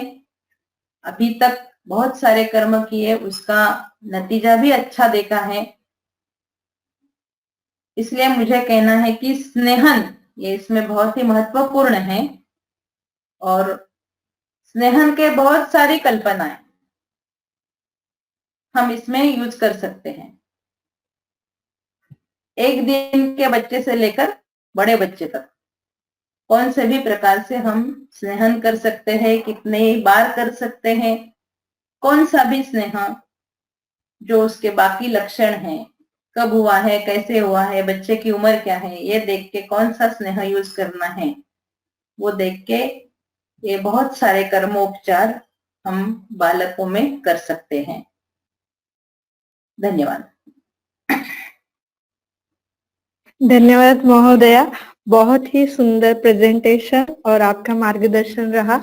कुछ क्वेश्चंस है, अगर आपकी अनुमति हो तो क्या हम ले ले?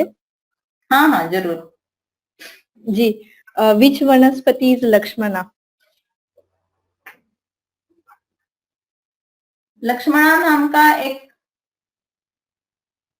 छोटे छोटे पत्तों वाला वृक्ष रहता है। अभी तो मैं मेरे पास उसकी फोटो नहीं है उसके, लेकिन उसके पीछे एक हाथ पैर वाली आकृति दिखाई देती है, और ऐसे सारे बहुत सारे पेड़ ऐसे दिखाई देते हैं, लेकिन कुछ ही पेड़ उसमें ऐसे होते हैं कि उसके पीछे ऐसी आकृति दिखाई देती है। तो ये वनस्पति हम सिद्ध घृत करने के लिए यूज करते हैं। अगर वो नहीं मिली तो ब्राह्मी घृत, नहीं तो अनंत सिद्ध घृत यूज करते हैं। जी धन्यवाद। सुवर्ण मधुवचा लेहन में सुवर्ण कौन से फॉर्म में यूज करना चाहिए? हाँ, प्योर जो रिंग मिलती है 24 कैरेट की वही यूज करना है, क्योंकि जो ऑर्नामेंट्स होते हैं उसमें थोड़े और भी मेटल्स मिक्स होते हैं, तो प्योर गोल्ड ही यूज करना है। और उसका प्रमाण बाद में बढ़ाना है, जैसे बच्चा बड़ा हो जाए वो प्रमाण उसका बढ़ाना है। पहले दिन स्वर्ण के 5 मतलब घीस के 5 बार घीस के शहद 1/4 चम्मच और वचा 1 या 2 बार घीस के उतना ही देना है। जैसे बच्चा बढ़ेगा उसका प्रमाण बढ़ाना चाहिए। मात्रा बढ़ाने का में जो गोल्ड है वही लेना है। जी धन्यवाद। मात्रा बढ़ाने का कोई निर्देश है? हाँ, पहले 3 महीने में एक हफ्ते के बाद एक बार घिसना बढ़ाना चाहिए, और 3 महीने के बाद जितने होंगे वो 6 महीने तक कंटिन्यू करना चाहिए, और 6 महीने के बाद 10 बार 15 बार इतना लेके वो 1 साल तक कंटिन्यू करना चाहिए। अगर बच्चा से उसको कुछ कठिनाई है, मतलब जलन हो रही है, हाथ पैरों पे कुछ पिटिकाएं दिखाई देती है, तो वचा का प्रमाण हम कम कर सकते हैं। जी, नॉर्मल डिलीवरी अगर होती है तो ही वमन देना चाहिए क्या बच्चों में? नहीं, मधु कौन सी भी डिलीवरी हो जाने दो, कौन जी, से भी में लेहन रक्त के विशोधन करना जरूरी ही है। जी, लेहन के बाद में वमन कितने समय के बाद करना चाहिए?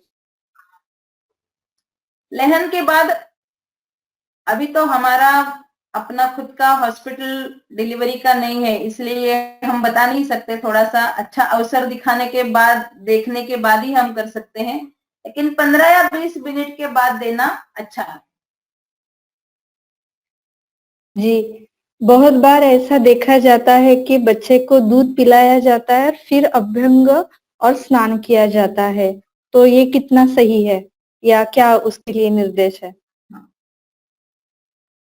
दूध पिलाने के बाद तुरंत स्नेहन नहीं करना चाहिए, क्योंकि अगर हम उसको पेट पर सुलाए और फिर पीठ को या पैरों को स्नेहन करने लगे तो दूध बाहर आ सकता है, बच्चे को पेट में दर्द हो सकता है।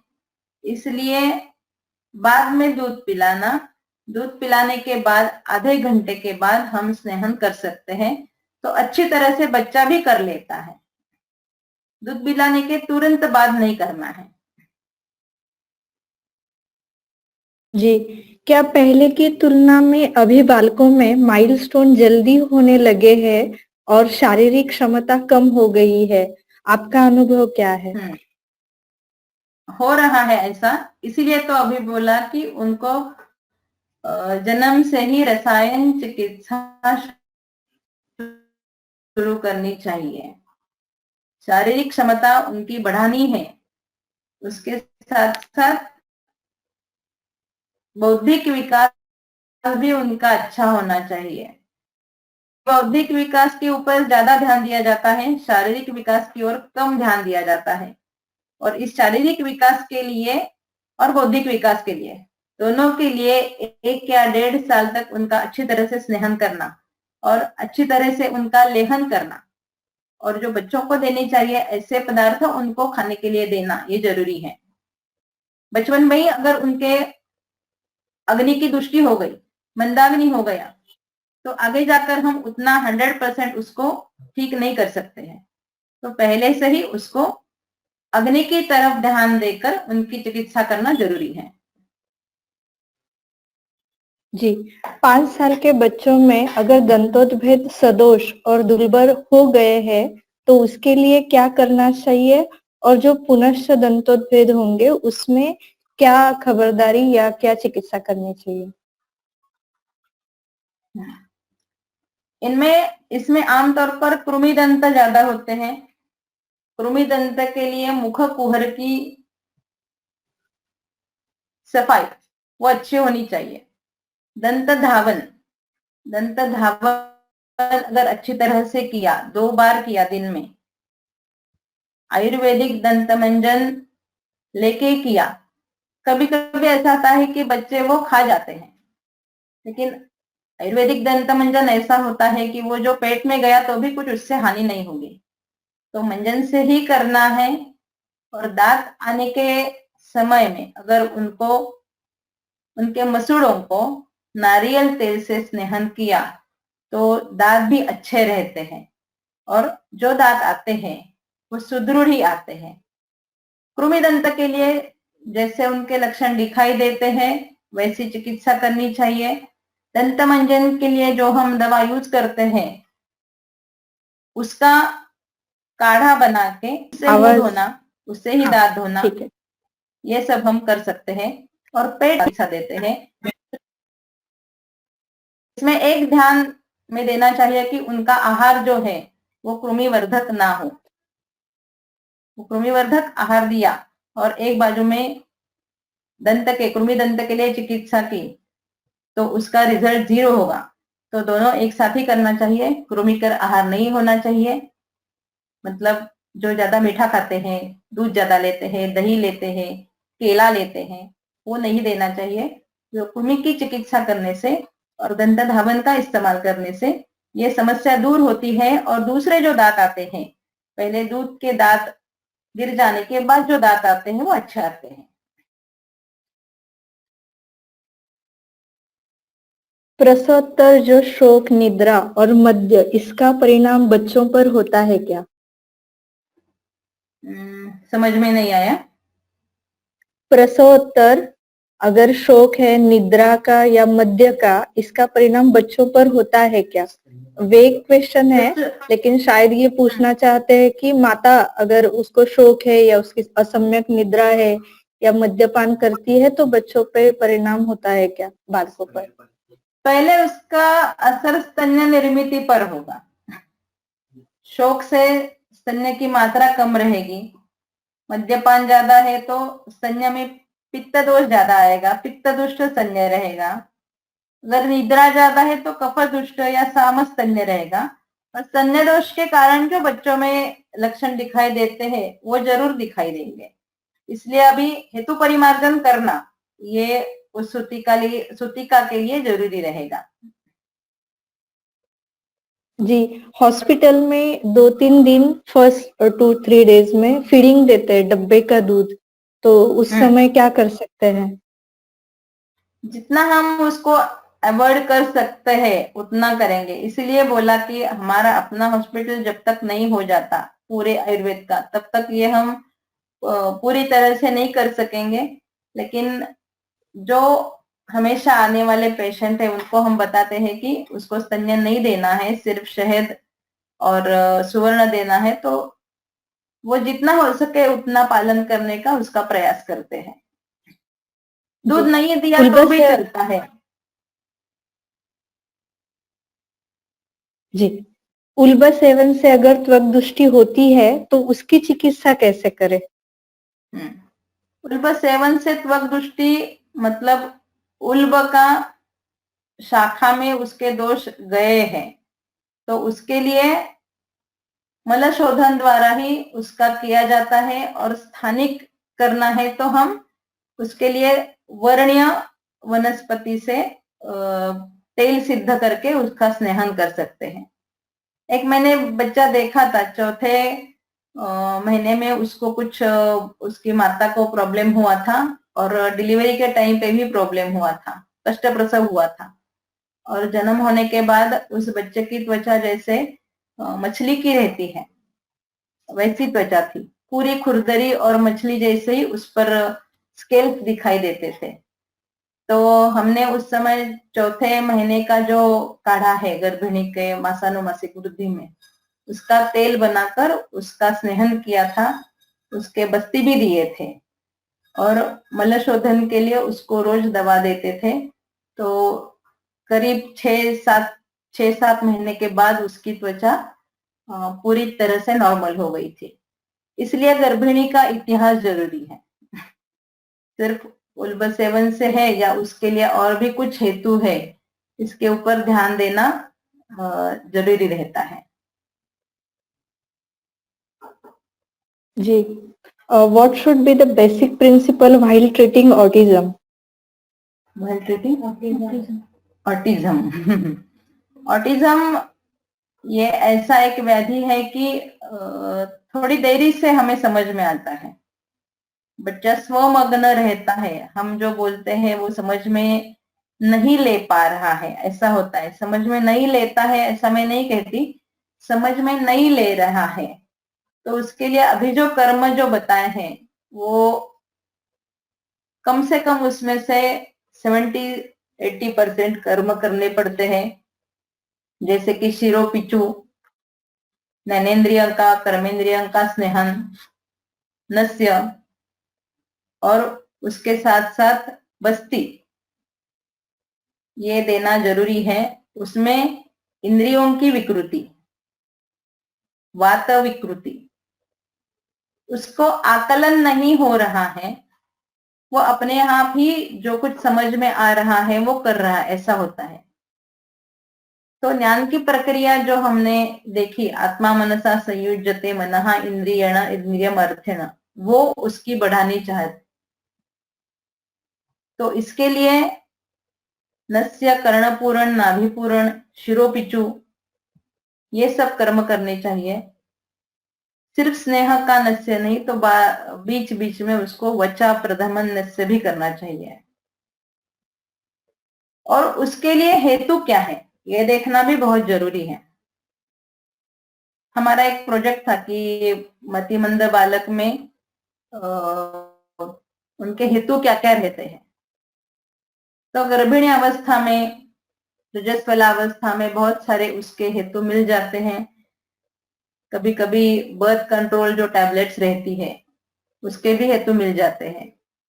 और उसका असर एक हेतु है ऐसा नहीं कह सकते, लेकिन इन सारे हेतुओं का असर उसके इंद्रियों के ऊपर एक आवरण जैसा होता है। और वो आवरण दूर करने के लिए थोड़ी सी तीक्ष्ण शोधन प्रकार की चिकित्सा करनी जरूरी होती है। इसलिए वचा का कभी प्रधमन नस्य, वचा का उद्वर्तन, वचा शुंठी का उद्वर्तन, ऐसा ध्यान में रखकर वो करना पड़ता है। बहुत देर तक, बहुत साल तक उसकी चिकित्सा करनी पड़ती है, लेकिन कुछ हद तक हम इसमें जरूर सफलता पा सकते हैं। What is the dose of Arenda Sneha which we give to avoid jaundice? पहले दिन में जाता मात्र बच्चे को जो एरंड स्नेह और मधु देते हैं, वो मधु का 5-6 बूंद और एरंड स्नेह 3 बूंद, इतना मिक्स करके उसको देना है, उतना काफी रहता है। उससे उसको द्रवमल होके शोधन हो सकता है। अतिलोम में उद्वर्तन के लिए क्या यूज करें? अतिलोम अतिलोम में उद्वर्तन के लिए हरिद्रा, दारू हरिद्रा और किरात तिक्त ये यूज करती हूँ मैं। और भी कुछ यूज कर सकते हैं, लेकिन ये बहुत बार यूज किया है। If baby doesn't get proper breastfeeding, will it affect the developmental milestones of baby? Yes, अगर उसको स्तन्य का अभाव है तो उसका पोषण कम होगा। पोषण कम होगा तो उसका बल कम रहेगा, और बल कम रहेगा तो उसका असर माइलस्टोन्स पर हो जाएगा। मैं इसका ध्यान वजन की तरफ नहीं दे रही हूँ, वजन कम है, बच्चा एक्टिव होना जरूरी है। जी, प्लीज टेल सुवर्णप्राश कंटेंट्स।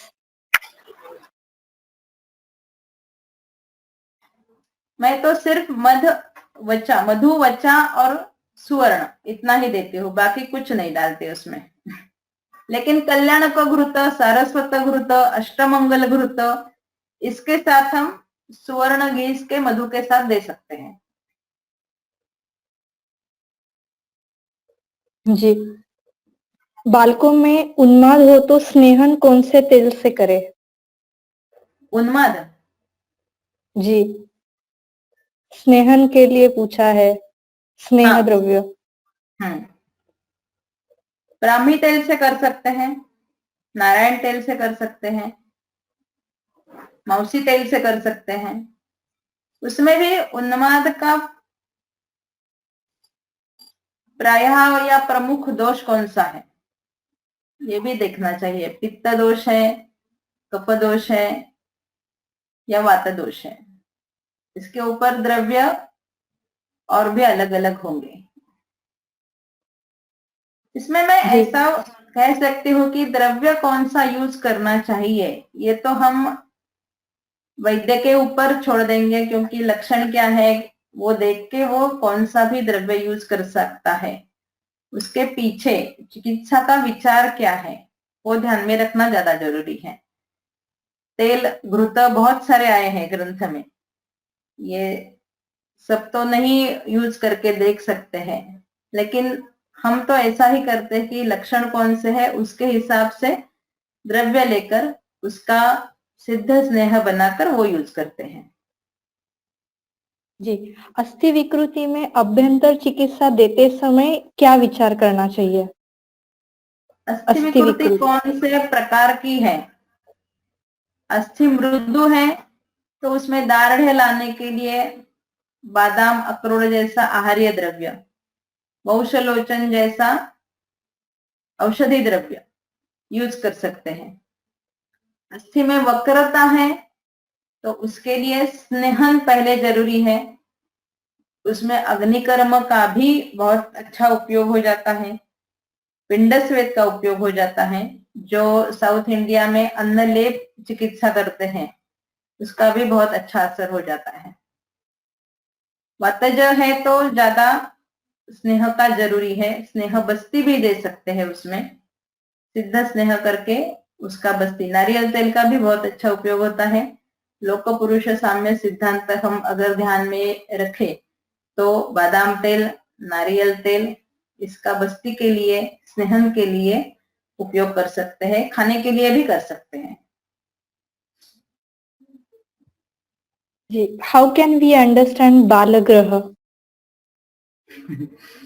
आज ये विषय मैंने लिया ही नहीं है क्योंकि बहुत बड़ा है, लेकिन अचानक कौन से भी लक्षण, जो लाला स्राव होता है, उसकी नजर अच्छी ने मतलब तिरछी हो जाती है, बार बार रोता है, हाथ पैर टेढ़े करता है, ऐसे जो ग्रहों के लक्षण बताए हैं तो कुछ बिना और जो हेतु है, जो बीमारी के लिए, व्याधि के लिए कारण है, वो हेतु नहीं है, फिर भी अचानक बालक ऐसा कुछ करता है तो वो ग्रह बाधा के लक्षण है, ऐसा हम समझ सकते हैं।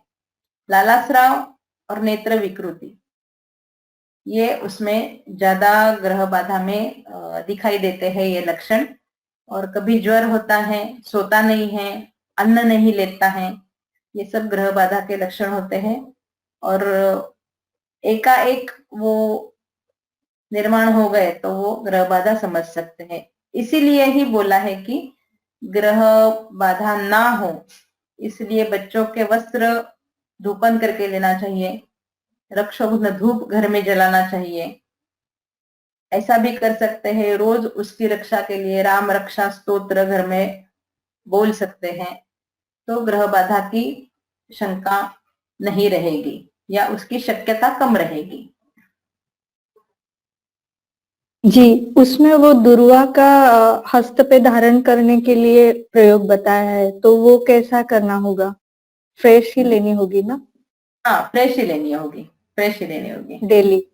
मैंने किया नहीं है, लेकिन अगर लेनी है तो दुर्वा फ्रेश ही लेनी होगी। जो मृदु द्रव्य है दुर्वा जैसी, वो फ्रेश ही लेनी पड़ेगी।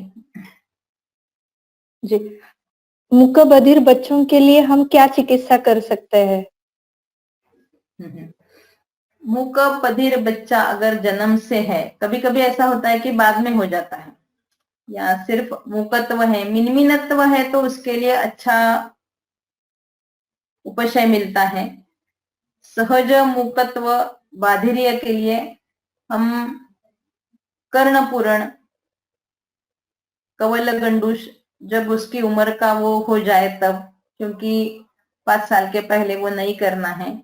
इंद्रियों का पोषण करना जितना हो सके उतना करेंगे तो उसमें कुछ उपशय मिलने की शंका है, लेकिन ऐसे पूरे ट्रीट हुए हैं ऐसे बच्चे मूकत्व बाधिर्यत्व के नहीं है, मिनमिनत्व के हैं, या कुछ वर्ग का उच्चार नहीं आता है, क वर्ग का नहीं आता है, प वर्ग का नहीं आता है, तो उसके लिए मैं कॉन्फिडेंटली कह सकती हूँ कि उसके लिए चिकित्सा कर सकते हैं।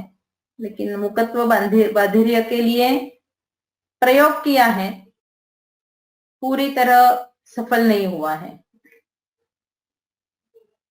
जी, 4.7 mm by 5 mm सब aortic ventricular septal defect है in 7 months baby.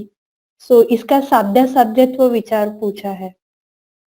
7 मंथ मतलब बच्चे का जन्म होके 7 मंथ हुए हैं। शायद बेबी लिखा है तो मे बी। नहीं, कभी कभी ऐसा अभी आता है ना कि सोनोग्राफी में ये सब पता चल जाता है। जी, यस यस वही बोला है उन्होंने। ये सिर्फ स्नायु का प्रॉब्लम है, तो वो बाद में कम हो जाता है, लेकिन उसके लिए उरस स्थान पर या रुध बस्ती या रुध पिचू कर सकते हैं। और जो रुद्य द्रव्य है, मधुराम्ल द्रव्य, उसका स्नेह बनाकर, रुद्य वनस्पति का स्नेह बनाकर उसका हृदय के ऊपर पिचू रख सकते हैं, और हृदय के लिए जो लाभकारक है रुद्य द्रव्य, वो उसको पेट में अभ्यंतर चिकित्सा में भी दे सकते हैं। अगर ये सोनोग्राफी में ही समझ में आ जाता है तो उसकी पहले से ही चिकित्सा शुरू कर सकते हैं, और उसके रिजल्ट्स भी बहुत अच्छे हैं। बाद में उसको कुछ सर्जरी नहीं करनी पड़ती है। अभी ये कैसा है मुझे मालूम नहीं, सोनोग्राफी का है या जन्म के बाद का है। सहज विकृति कहा है उन्होंने, तो सोनोग्राफी में डिटेक्ट हुआ बाद में समझ आए। तो अभी उसको ये पिचू और अभ्यंतर औषध इतना कर सकते हैं।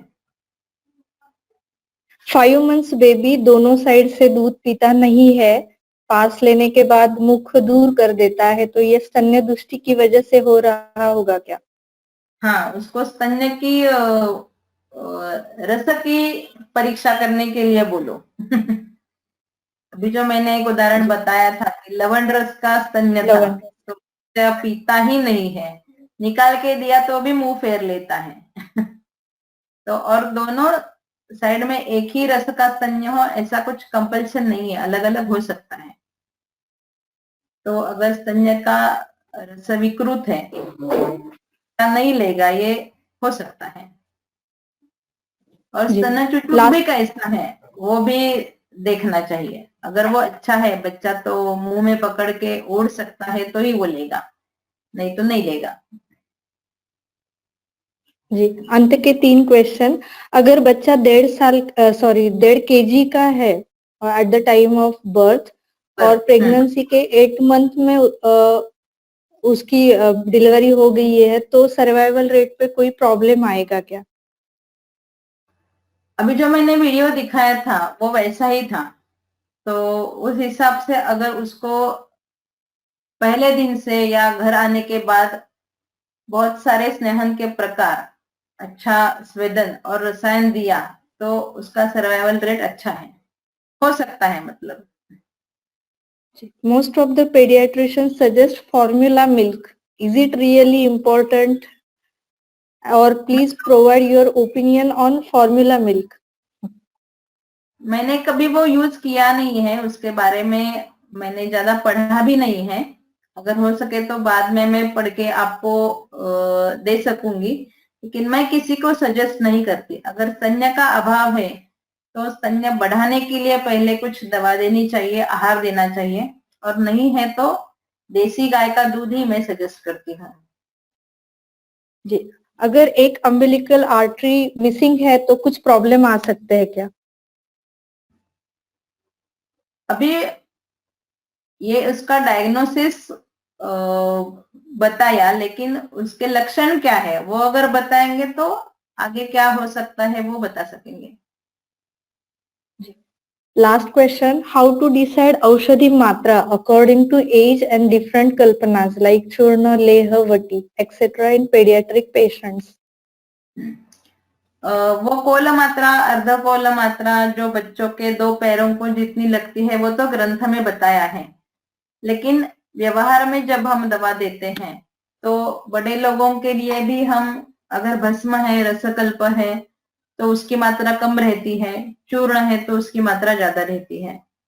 तो बच्चों को जो देना है वो एक दिन की मात्रा पूरे एक साथ छोटी कटोरी में लेह बना के वो दिन भर देना है।